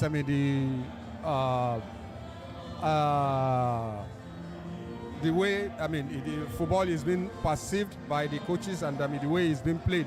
Probably that's why we have not been able to get creative midfielders. But I still believe that we have very good players in all departments, both midfield, attack, and the defense. So let's just hope that this new dawn is going to be a very good one. We are not doing enough by way of scouting for these talents, because we see a lot of good talents in attack, but in midfield, especially the central midfield, we seem to have some issues. Well, if you're talking about, seeing creative midfielder like Okocha and all that, there are some times that things will not work well and all that. But I still believe that we have talent, and we're going to see them very soon. There are those who believe that at this stage, we really do not need foreign coaches, that our coaches, especially players who played so many times for their country, that they have the ability to deliver the goods. Where do you stand? I share that sentiment too. But nevertheless, I believe the NFF, they are going to do their best to make sure that they get us a very good coach. Either, but for me, and from my own point of view, we need a home-based coach. Someone who played the game for many years and played in Spain as well. What really makes a good coach? What are the qualities that you would want to see in any coach that can be described as good enough? Well, everybody has philosophies, and all coaches have their own styles and all that. A good coach is always going to be a coach that is winning matches and all that. And if you are good from wherever and you are not winning matches, you can be considered a good coach.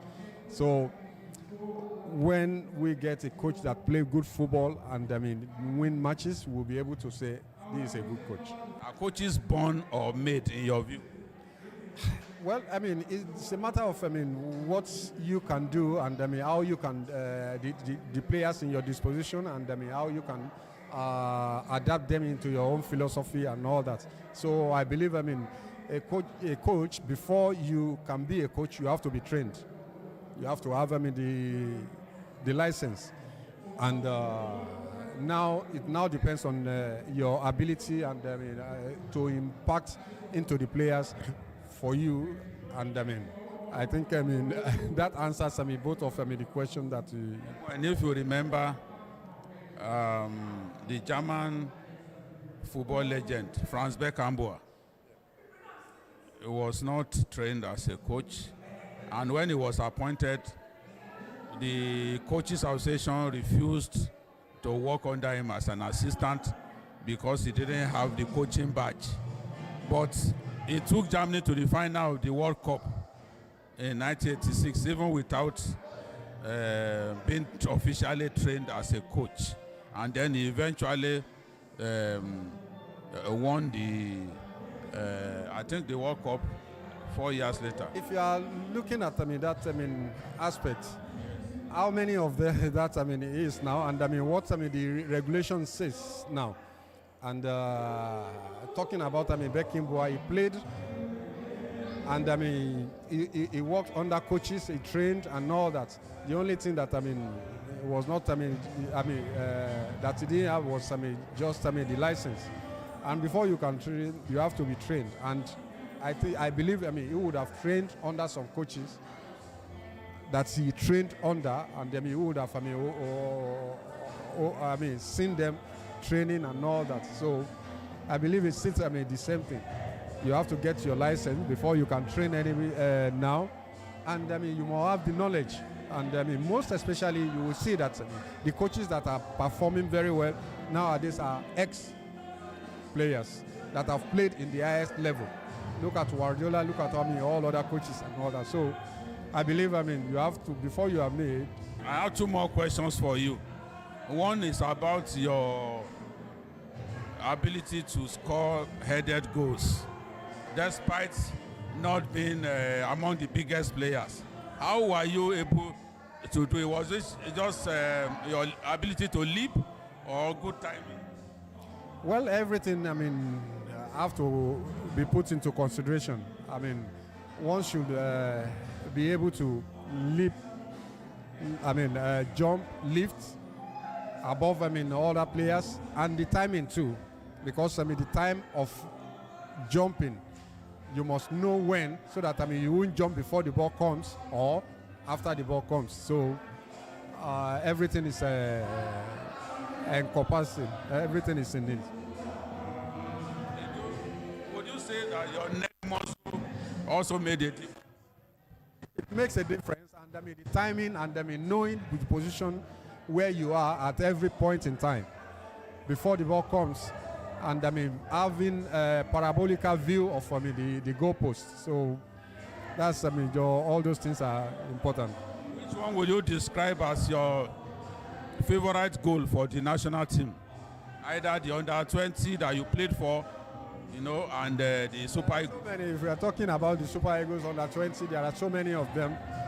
The one I scored against Kesikela, the winning goal in the semi-final of the under-20 in 1989, and the one I scored against Spain, the one I scored against Ghana in the semi-final of the Nations Cup 1992, and the one Afro-Asian Cup, King Fahd Cup in Saudi Arabia in 1995 against Japan. So those are most of the goals that I cherish. You have a particular goal in mind? No favorite? All those goals were very fantastic, and I love them. It's same. Finally, during your playing days in Nigeria, with Shooting Stars, with famous Scorpions, they used to sing your name. They used to drum, praising you to high heavens during matches. They will be singing, the Shooting Star supporters who are fond of singing Mutiu ni o wole, Adepoju ni o wole, Mutiu ni o wole. When you look back at that time, how do you always feel? Well, I feel great. I feel happy that I was able to put smiles into the faces of people from back in those days, And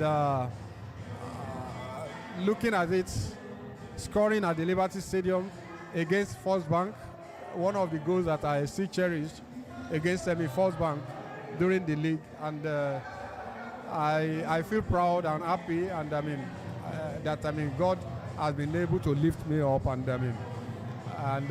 make people like what I did then.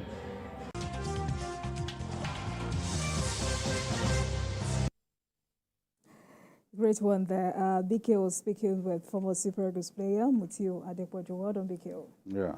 Right. Mutiu Neo Wole, Adepoju Neo Wole, Mutiu Neo Wole. I watched him in 1987 for the first time, and they were singing that song.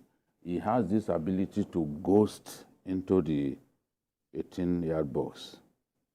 You will not know this coming, just like Paul Scholes of Manchester United. You will not see his emergence in the box coming, and he will just nod the ball. His ability, because when I stood, most people, when I stand beside them, they are taller than me. I have no complaints. But when I stood beside Mutiu, it almost felt, without his cap, it almost felt like we were of the same height. So I'm like, how was this guy able to outjump people and score a lot of those headers? Apart from Segun Odegbami, Nigeria has not produced a header of the ball better than Mutiu for the national team. Because Odegbami is the king of them all when it comes to scoring headed goals. And he scored a lot of headed goals. Sometimes, even from long range, Segun Odegbami was able to score headed goals. I still rate him as the best at scoring headers. And then people like Ozogula too, very good at scoring diving headers. But Mutiu is in that rarefied class of fantastic headers of the ball. Even in Spain, where he played professional football, he scored a lot of headed goals. And here was a man very trim and not really tall. When you compare him to other players, Emmanuel Okala and other, he wasn't really tall. So I kept wondering as I was interviewing, how was he able to outjump people bigger than him, big center halves, big defenders, you know? And he explained that, look, a lot of timing goes into it. You have to time your run very well. You know the right time to jump and all that. And I think people will remember that Leventis United defender, John Benson. Benson was very short. He was always the shortest defender, but you will not beat him aerially. So a lot of timing goes into this, and Mutiu really lectured on that. He's a very humble person. I saw him at my friend Bamdele Johnson's mom's funeral. You know, I saw, is this not Mutiu? I walked up to him, and you didn't know airs about him. You know, it's rare these days to see people very successful who are not pompous, who are not arrogant. Some will simply direct you to their publicist and all that. But Mutiu came across as a gentle bloke. And I really enjoyed talking to him, and he brought back memories of those fantastic goals that he scored for the national team, both at the under-20 level as well as the Super Eagles. And he was also, as a playmaker, he also had tremendous engine. Many footballers these days don't have tremendous engine, especially those playing in the midfield. And you need it. Mutiu could mark. Mutiu had that work rate. You will see him, you know, out in terms of work rate, doing much better than other people because God gave him that gift. He could mark.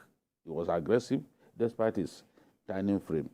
So I'm happy that I met him one-on-one for the first time, for a player that I had admired since my teenage years. All right, Adewale. Yeah, I think Mutiu Adepoju to me is not just a professional, he's a moral inspiration. Even when he was, you know, in the Nigerian team, you know, you hardly hear any scandal about him. People talk about his humility, about his, you know, good conscience. So I'm happy that at 53, he's still looking very young. I was and it's what a stack midfield, but who also scored many goals. Even while in Spain, appearing in about 175 games, he scored about 22 goals. So I think, and on the issue that he raised, you know, whether we can, local coaches we've had very fantastic local coaches who have proved that if we can produce footballers who have international repute, we can also produce coaches.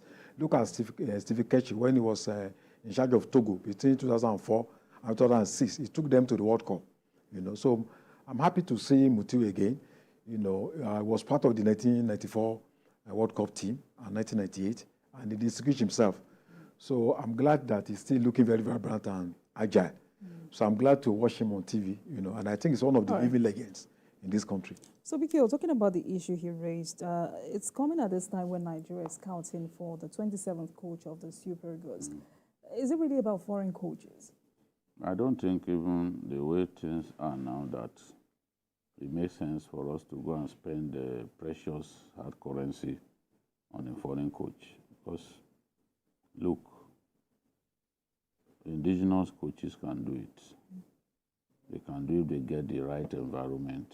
They understand the mentality of our players better. They understand the footballing culture better. So I think that the time is ripe, especially our old footballers who are exposed, who played abroad for years, worked under different coaches. You saw what Stephen Keshi did. I said, as an indigenous coach, he won the Nations Cup. And Keshi was a natural leader. He had also played in different countries of the world. So he had picked up valuable lessons. Look at Senegal. For years now, they've been using an indigenous coach who was part of their team that went to the World Cup for the first time, I think, in year 2000 or so. And he's been doing well. He's taking them to the World Cup. He's won the Nations Cup for them. And they are among the best-rated teams in Africa. So I believe that at this point, Mutiu is right. We need to get an indigenous coach. But let's get one who has some level of international pedigree, you know, so one that even our neighbors or some African countries too can hire. We have players like Muneke. Muneke played for Barcelona. He played for Sporting Lisbon. He has experience, and he has also coached outside Nigeria, and he coached the under-17 team to win the World Cup. So we have players, we have former players that I'm confident that if we give them the job and we give them the right environment and support, they will deliver the goods. All right. Thank you so much, gentlemen, for your insight on all of our discussions today. Thank you so much. Babajide Kolade Otitoju, Adewale Odeoye. Thank you. Thank you so much. And thank you very much for watching. That's all on Journalist Hangout on Sunday. Join us tomorrow for the regular episode of the program at 5 p.m. You can watch the repeat broadcast of this episode tonight at 11:30. We are on YouTube at youtube.com/TVC News Nigeria. I am Olajumoke Olatunji. Bye for now, and God bless Nigeria.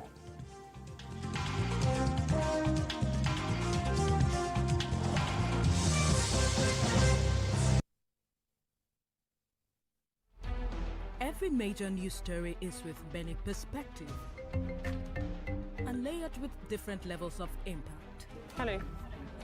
What time did this happen? We will be right there.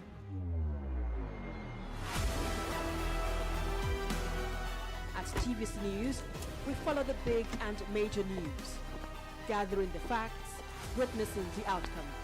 I am here live at the aftermath of the approval of the new national minimum wage. We are TV Station of the Year, not just for breaking news, but for being first, fair and accurate. TVC News, first with breaking news. You're watching Beyond 100 Days with Nifemi Oguntoye. President Tinubu, since he assumed office, we are on our way to progress. 6 out of the 8 APC federal Federal lawmakers. I have a movement structure that's going to take back our party in Enugu State. Because this one I'm seeing is tales by moonlight. It's not working.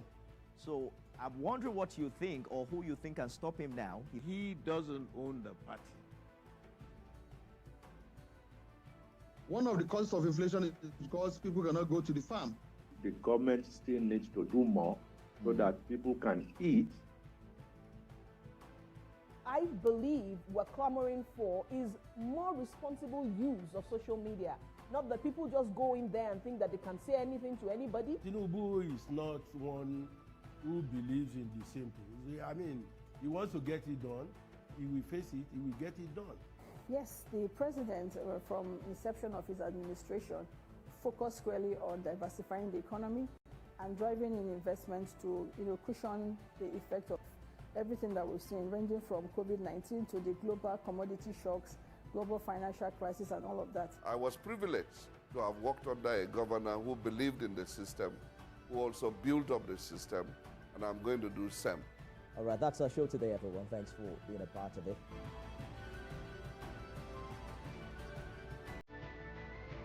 TVC News, first with breaking news. Business lives on the fast track of numbers. Business is a strange world where low numbers means something different. And its currency are speed and time. Finding the open doors of Main Street is not just good business, it's the start of the business. Join us every weekend on Business Week.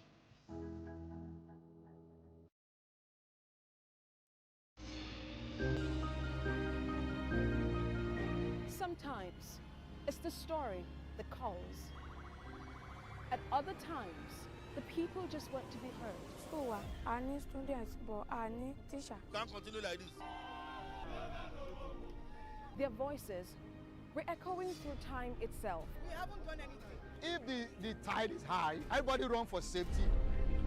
Their tears leave a sweet sour taste for all their demands. A familiar call beckoning for change. In our world, no one expects a disaster to happen. But when it does, we'll be there to x-ray all sides, from the east to the west, north and south. Community Forum will examine the oddities and challenges to economic development, as well as issues yearning for government intervention. Watch fresh episodes of Community Forum on Sundays by 9:30 p.m. only on TVC News. Our planet, our home, threatened by man's activities with fears of mass extinction on the rise. On Green Angle, we examine the issues that affect our environment, seek solutions to put us on track to secure and restore a cleaner and greener. At TVC News, wherever the big news story is happening, we're geared up to break it. TVC News, first with breaking news.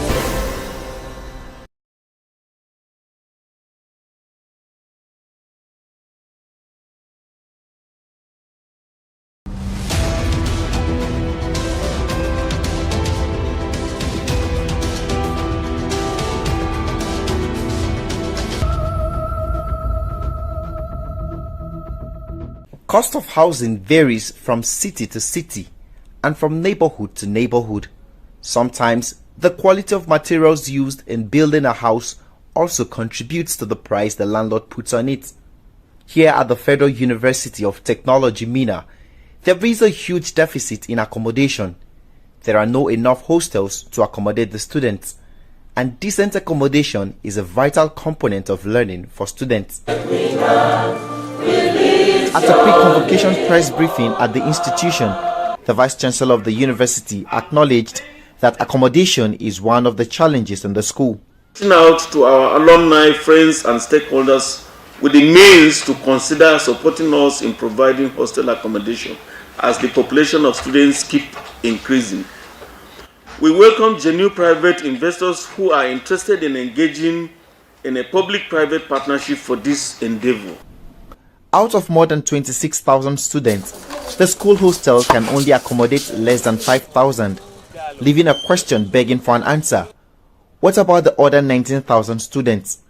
That's where my story begins. Directly opposite the Federal University of Technology, Mina, is the host community called Gidankwano. The community is a rural community without some basic infrastructure and social amenities, except for the Federal University of Technology that moved its permanent site here. I drove around the neighborhood in a tricycle, moving from one lodge to another, comparing prices. I saw that the quality of building or available facility in some houses does not commensurate with the rent. Most of the rooms here are single rooms, self-contained. For example, this one cost 240,000 naira, and it was so poorly designed that the shower is positioned directly on the toilet seat. The occupant here has clearly nowhere to stand to have a bath. How are you supposed to shower? Are these meant for flushing? 220,000 naira for a lodge that there's no wardrobe, no kitchen cabinet. You really want to fix everything, and even the condition of the house. This is no POP, everything, and this is a very serious issue because the things are just going. There's going to school and coming back here is 500 naira per day. Not even about eating and the rest. Not to talk of the house accommodation again. Just close to this apartment is another one where a room, a parlor, and a kitchen, toilet, and bathroom cost a whooping 750,000 naira, and a single room goes for 450,000 naira. Yet, students are paying for it. Outside this area, many people do not pay this much to rent a house. Nothing special here. The house is not furnished, no alternative source of power or generator, only constant water supply and a gateman. At this apartment with over 50 rooms, the fee is 275,000 for a single room self-contained. Although expensive, some students that live here find the way of augmenting this money by either pairing with another student or engaging in small businesses.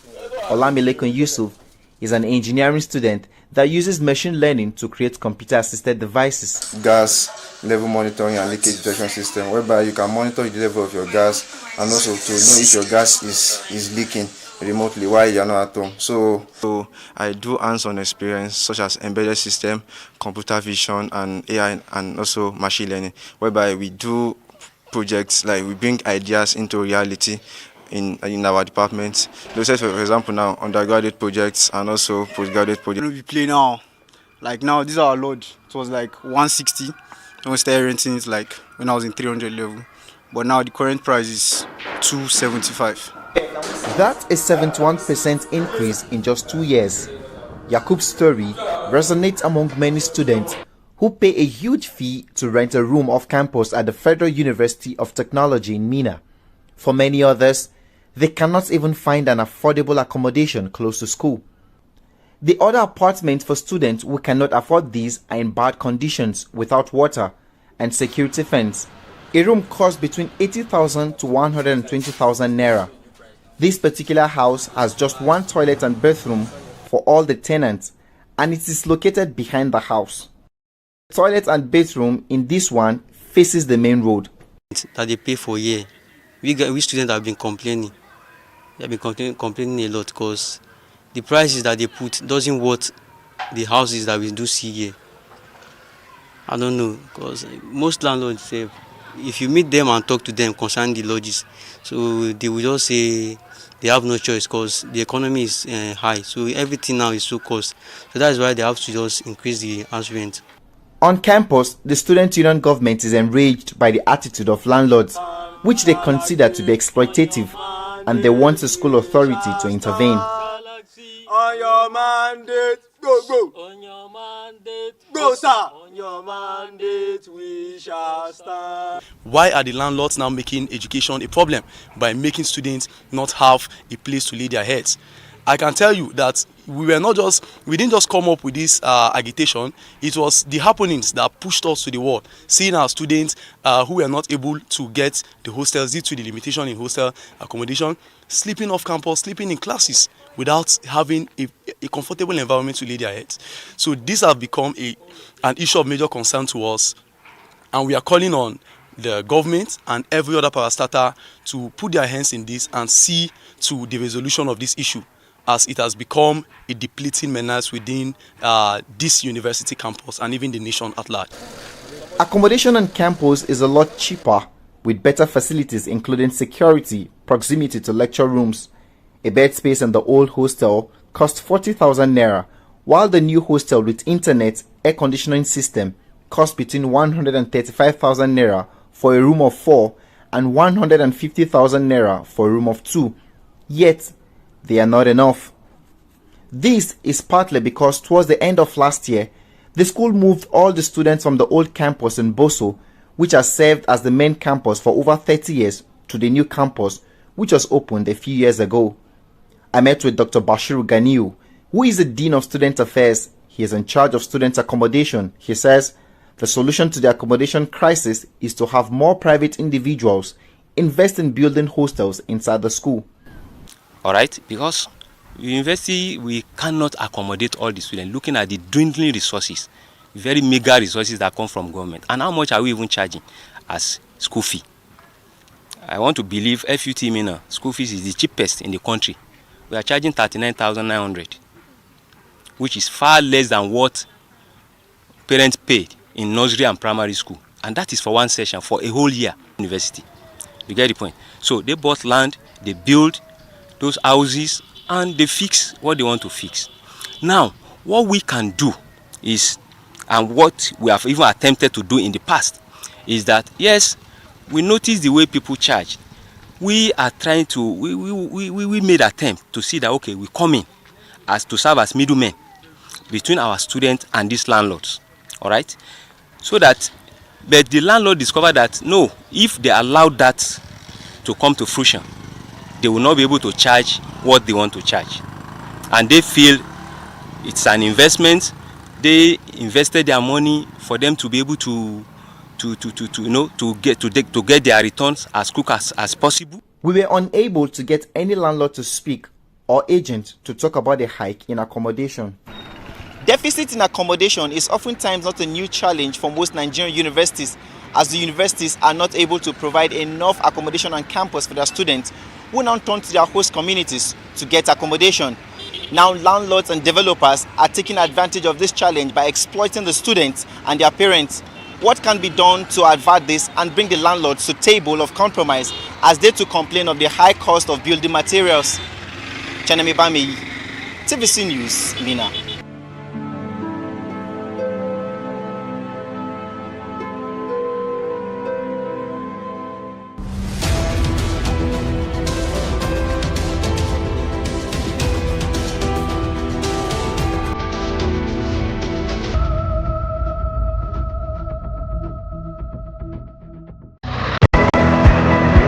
Business lives on the fast track of numbers.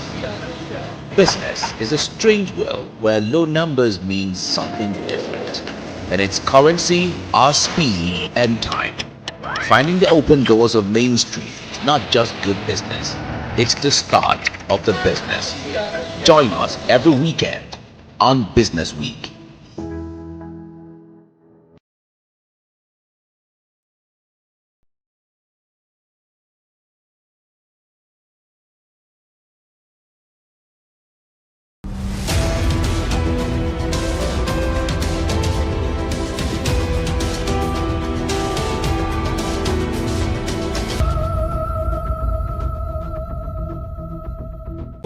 Nigerian head of state Yakubu Gowon opened the nation's £6 million sterling national stadium in Surulere, Lagos.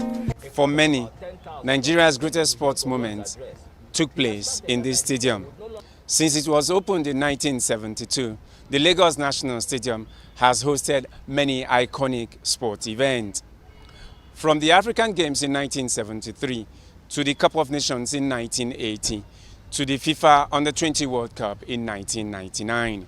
1977, when we have the former, is it late now, Joe Avalanche coming to watch Raka Rivers and Ben Entrance play under floodlights here. I was very young then. I was in secondary school, and it was unbelievable. The atmosphere, the crowd, man, I can never forget that particular day. It was here that Samuel Sochukwu Mokwaraji died, if you remember that.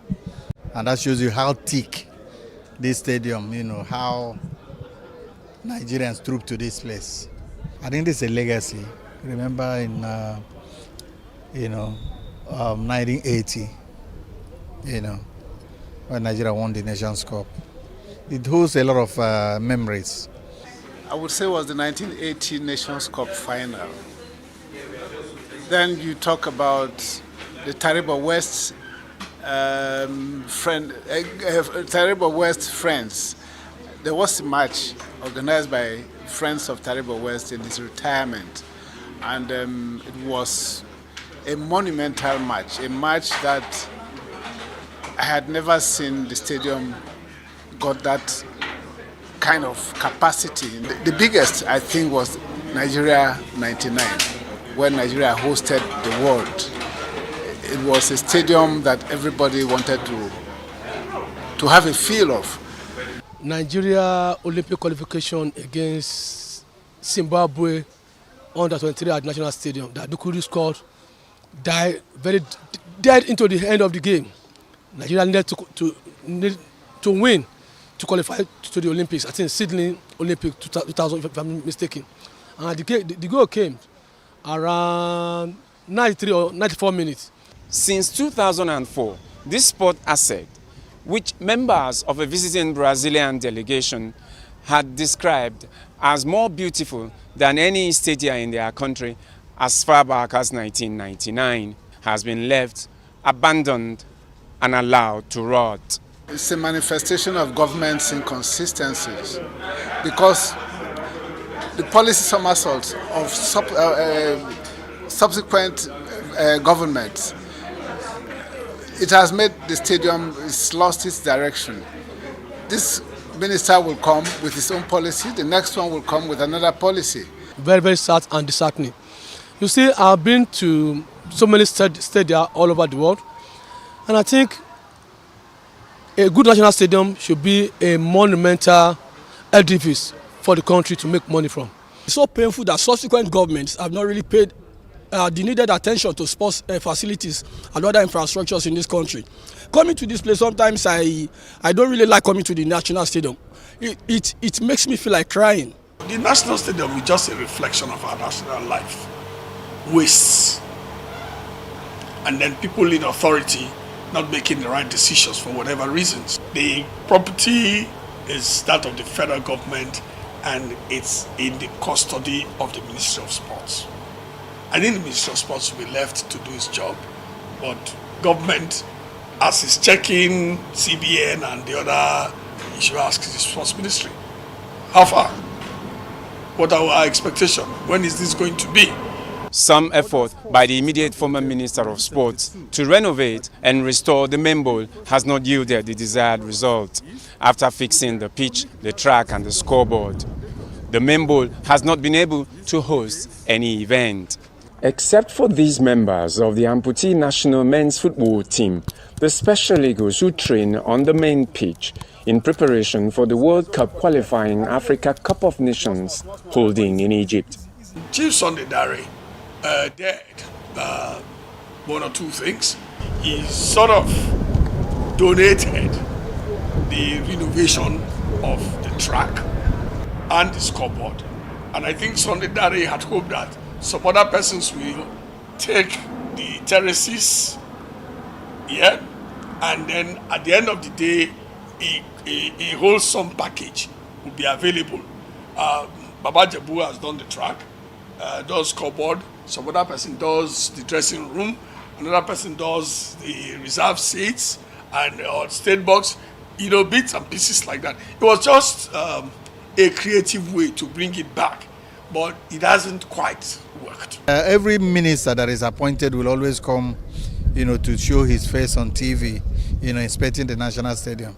I can't remember the number of, ministers that came here. They will just come, talk, go back, and the same thing will happen. Before John the present minister came, I think it was Sunday Dare, the former minister that was talking about concession here.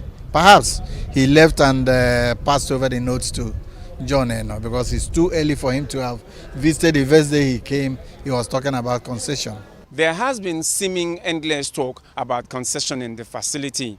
When Goodluck Jonathan was president, my partner and I wrote a proposal with 3D stuff to him to concession it to us.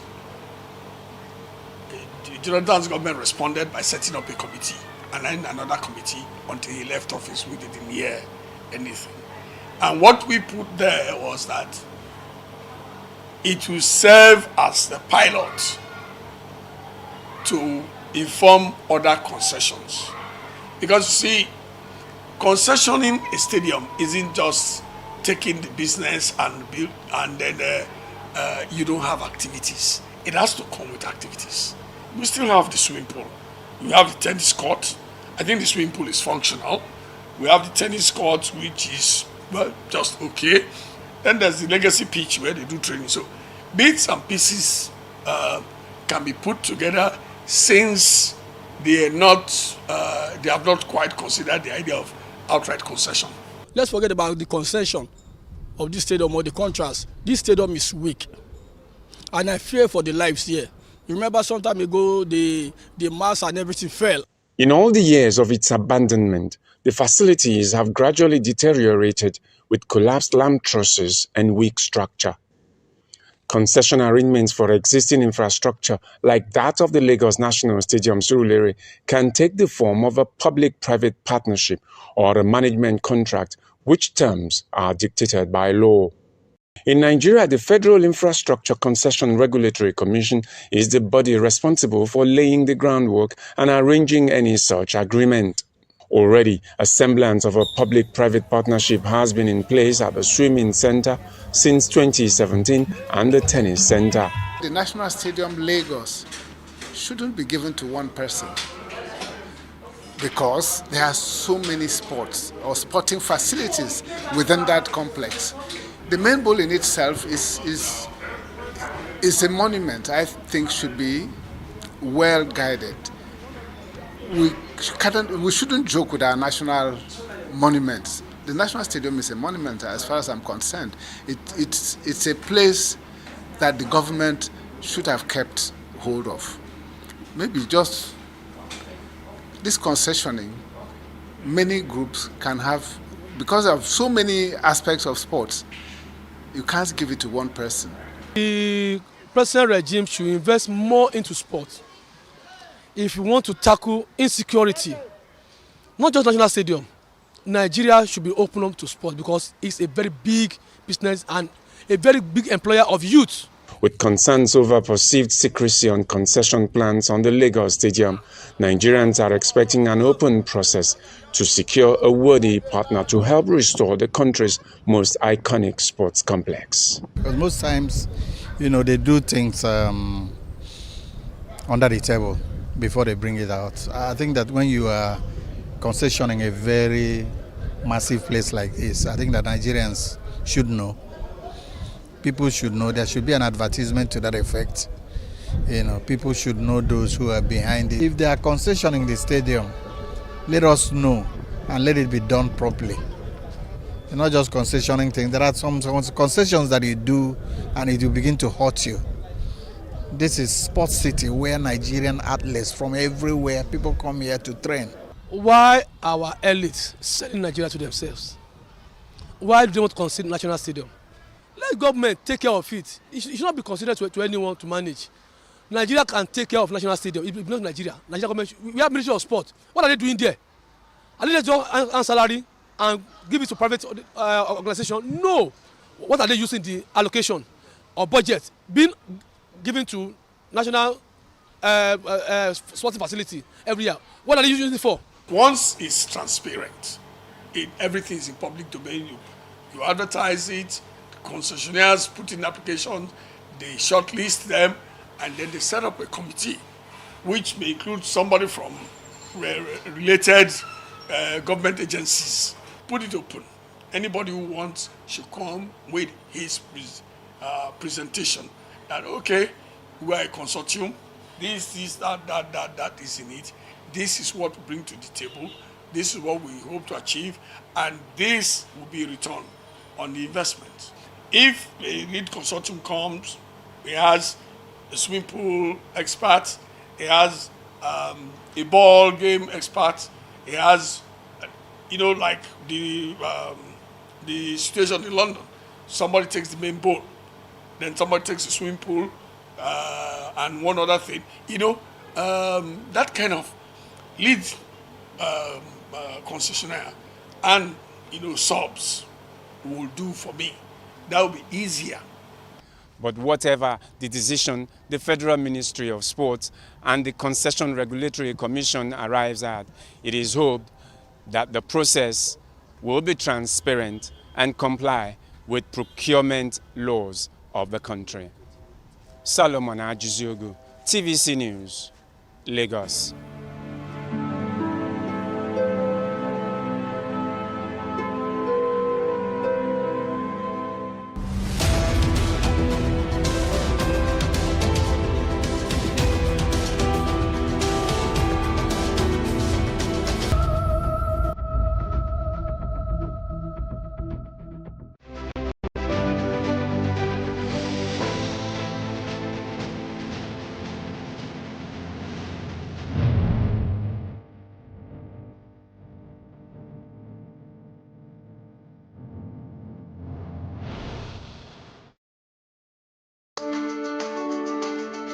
There is always more to a story than the screaming headline. The part of a story that is not told casts a shadow. It's like the part of an object that is not reached by light. On TVC News, I'm able to explore the many angles there are to a story, talking to stakeholders, asking the difficult questions, and digging for facts. I believe the viewers are able to make a better decision if they're well informed and understand not just a part, but the complete story. TVC News, first with breaking news.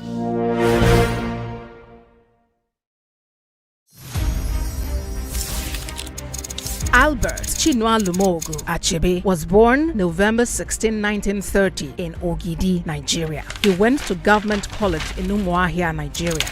In 1948, Achebe won a scholarship to the University of Ibadan to study medicine, but after a year, he changed his major to writing. After graduation in 1953, he became a script writer for the Nigerian Broadcasting Service (NBS), eventually becoming the head programmer for the discussion series. In 1956, he visited London for the first time to take a training course with the BBC. On returning, he moved to Enugu and edited and produced stories for the NBS. Achebe was unhappy with books about Africa written by British authors such as Joseph Conrad and John Buchan because he felt the descriptions of African people were inaccurate and insulting. In his spare time, he worked on Things Fall Apart. The novel was published in 1958. The book won immediate international recognition and also became the basis for a play. His second book, No Longer at Ease, published in 1960, is set in the last decade before Nigeria achieved independence. In 1961, Chinua Achebe met and married Christiana Chinua, and they eventually had 4 children. The third book in the African trilogy, Arrow of God, was published in 1964. Achebe published his fourth novel, A Man of the People, in 1966. The novel tells the story of the widespread corruption of Nigerian politicians and ends in a military coup. During the Biafra conflict, Achebe's house was bombed and his friend Christopher Achebe was killed. Achebe and his family went into hiding in Biafra and then fled to Britain for the duration of the war. From 1972 to 1976, Achebe held a visiting professorship in African literature at the University of Massachusetts at Amherst. After that, he returned again to teach at the University of Nigeria. He became chair of the Association of Nigerian Writers and edited Uwandi Igbo, a journal of Igbo life and culture. Although he wrote many essays and kept involved with the writing community, Achebe did not write another book until 1988's Anthills of the Savannah. In 1990, Achebe was involved in a car crash in Nigeria, which damaged his spine so badly he was paralyzed from the waist down. Bard College in New York offered him a teaching job and the facilities to make that possible, and he taught there from 1991 to 2009. In 2009, Achebe became a professor of African Studies at Brown University. In 2012, he published the essay, There Was a Country, a personal history of Biafra. Achebe won the Man Booker International Prize for his life's work in 2007 and received more than 30 honorary doctorates. he remained critical of the corruption of Nigerian politicians, condemning those that stole or squandered the nation's oil reserves. In addition to his own literary success, he was a passionate and active supporter of African writers. However, Achebe died in Boston, Massachusetts on March 21, 2013 after a brief illness. He is credited with changing the face of world literature by presenting the effects of European colonization from the point of view of Africans. He specifically wrote in English, a choice that received some criticism, but his intent was to speak to the whole world about the real problems that the influence of Western missionaries and colonialists created in Africa. His life was an inspiration and sentimental to Western culture, promoting customs and values about traditional African society.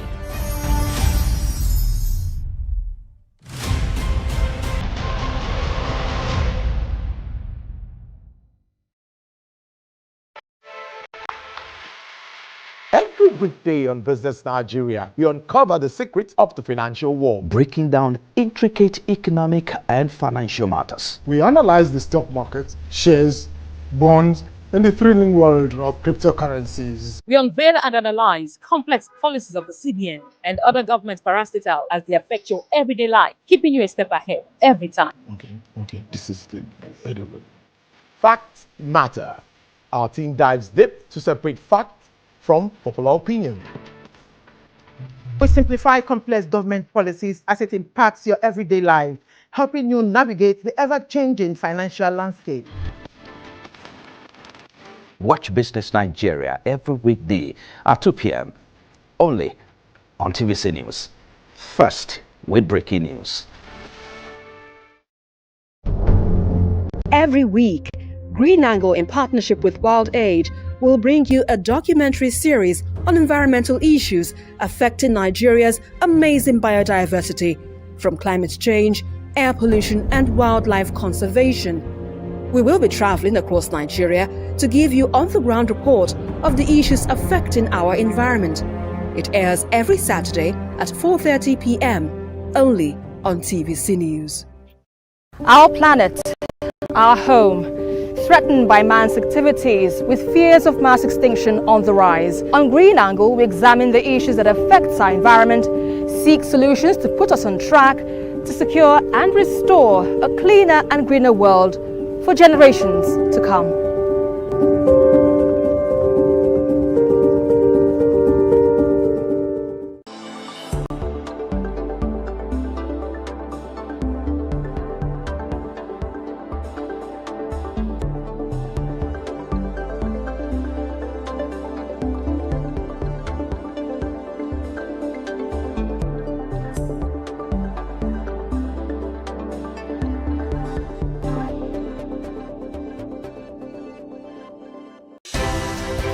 At TVC News, wherever the big news story is happening, we're geared up to break it. TVC News, first with breaking news.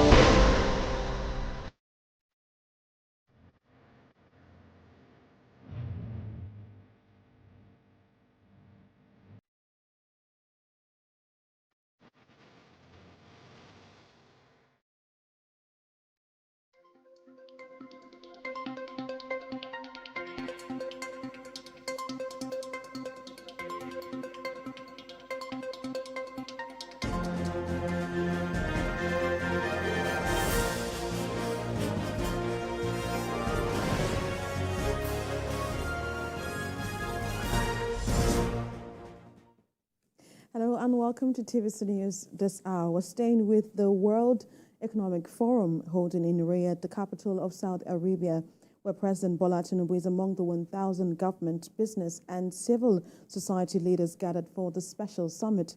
At the opening session, President Tinubu explained that the tough economic decisions taken by his administration were necessary for the country to avoid bankruptcy. State House correspondent Femi Akonde reports. President Bola Tinubu told the World Economic Forum in the Kingdom of Saudi Arabia that his decision to remove fuel subsidy in Nigeria was to prevent the country from going bankrupt. President Tinubu believes, despite the initial hardship that came with the tough economic decision, it was in the overall interest of the country.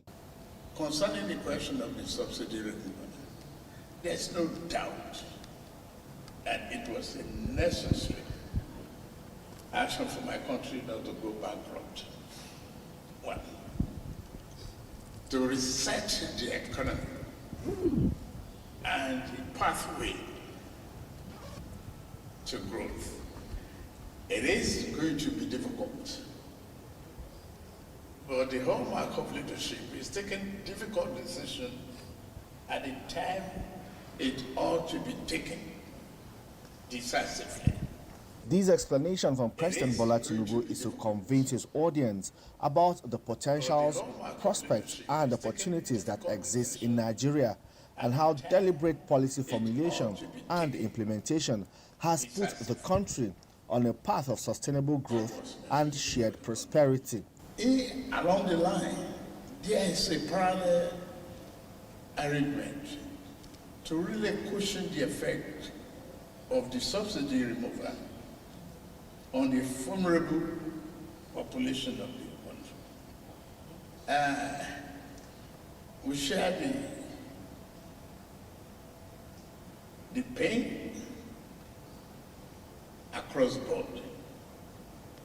We cannot but include those who are very vulnerable. But beyond the theme of global collaboration, growth, and energy for development, President Tinubu seeks particular world attention for the Sahel and ECOWAS, a region plagued by political instability, poverty, and socioeconomic deprivation. As the world paid attention to the poverty level of Sahel and the rest of ECOWAS, have they helped the infusion of capital and pay adequate attention to the exploitation and opportunities availed by the mineral resources that is available? Are we going to play only a big brother's role in a talk show without necessary action?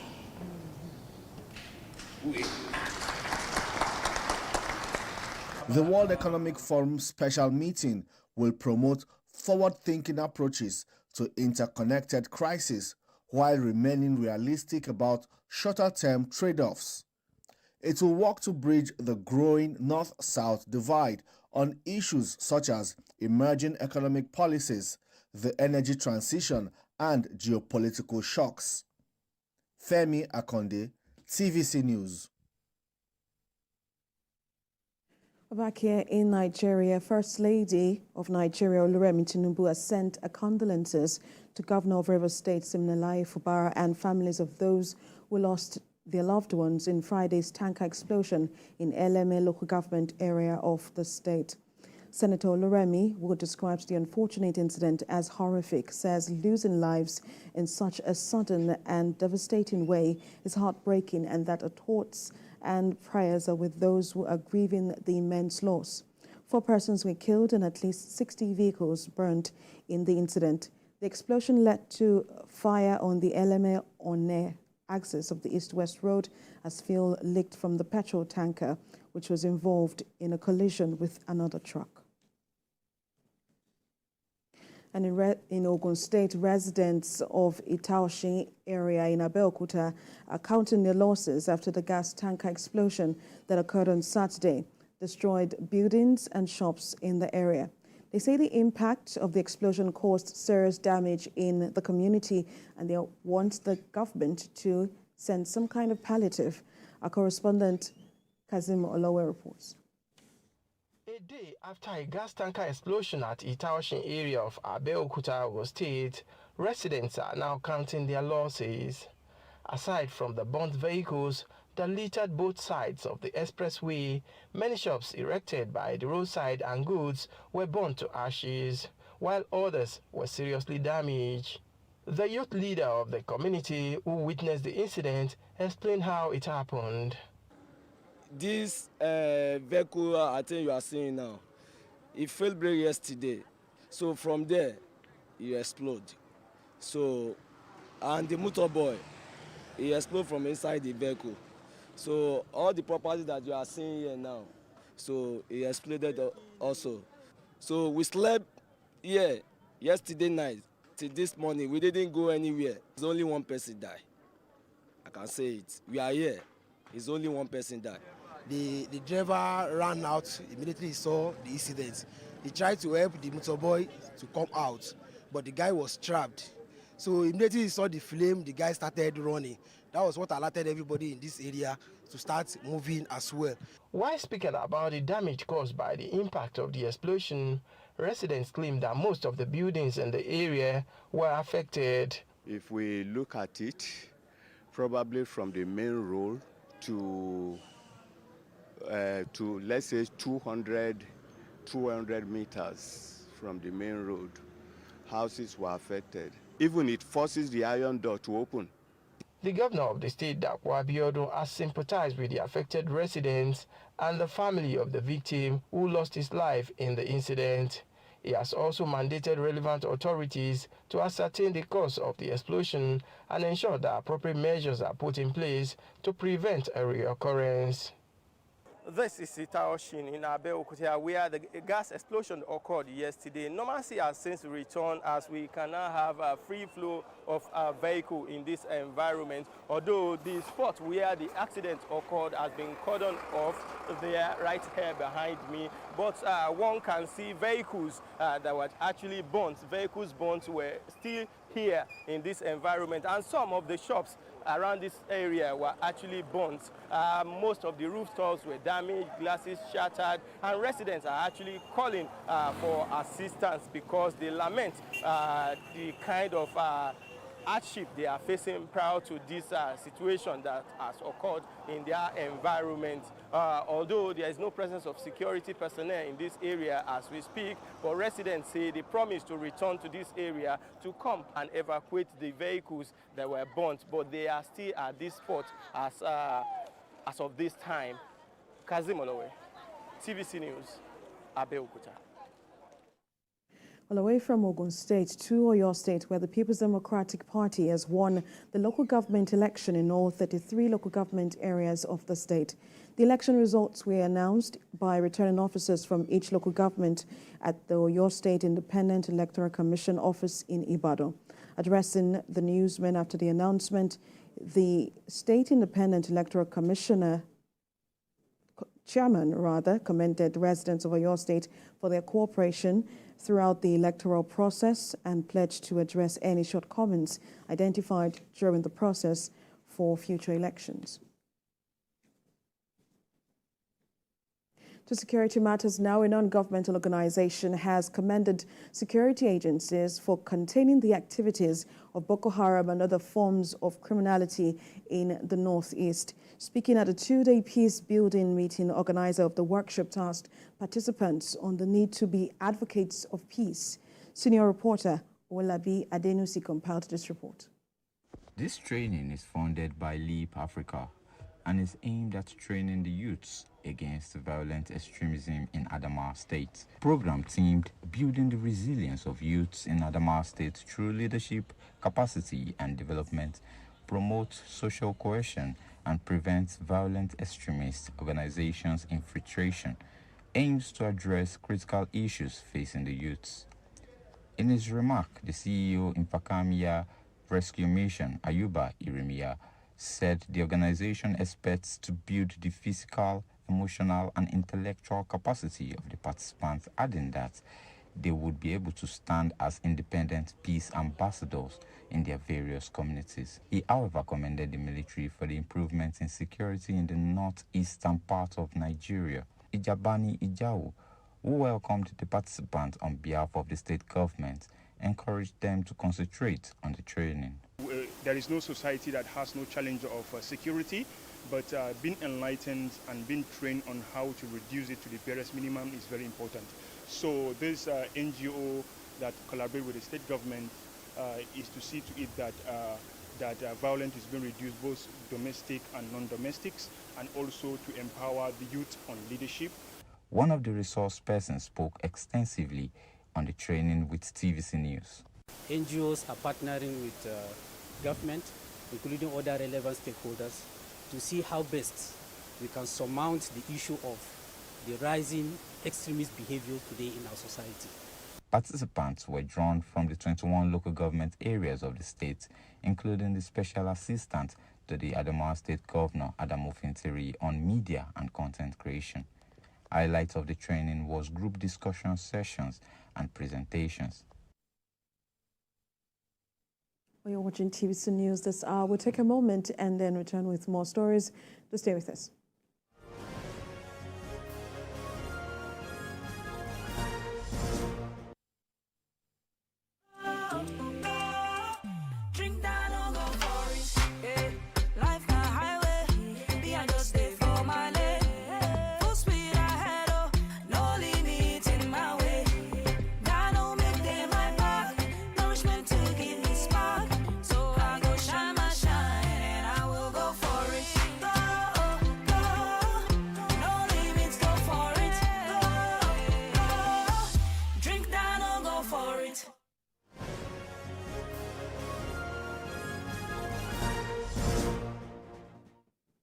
Thanks for staying with us. Two notorious drug kingpins have been sentenced to life imprisonment for cocaine trafficking following prosecution by the National Drug Law Enforcement Agency. In a statement by the spokesperson of NDLEA, Femi, one of the convicted criminals was arrested in 2022 at the Nnamdi Azikiwe International Airport. Then he was arraigned at the Federal High Court in Abuja.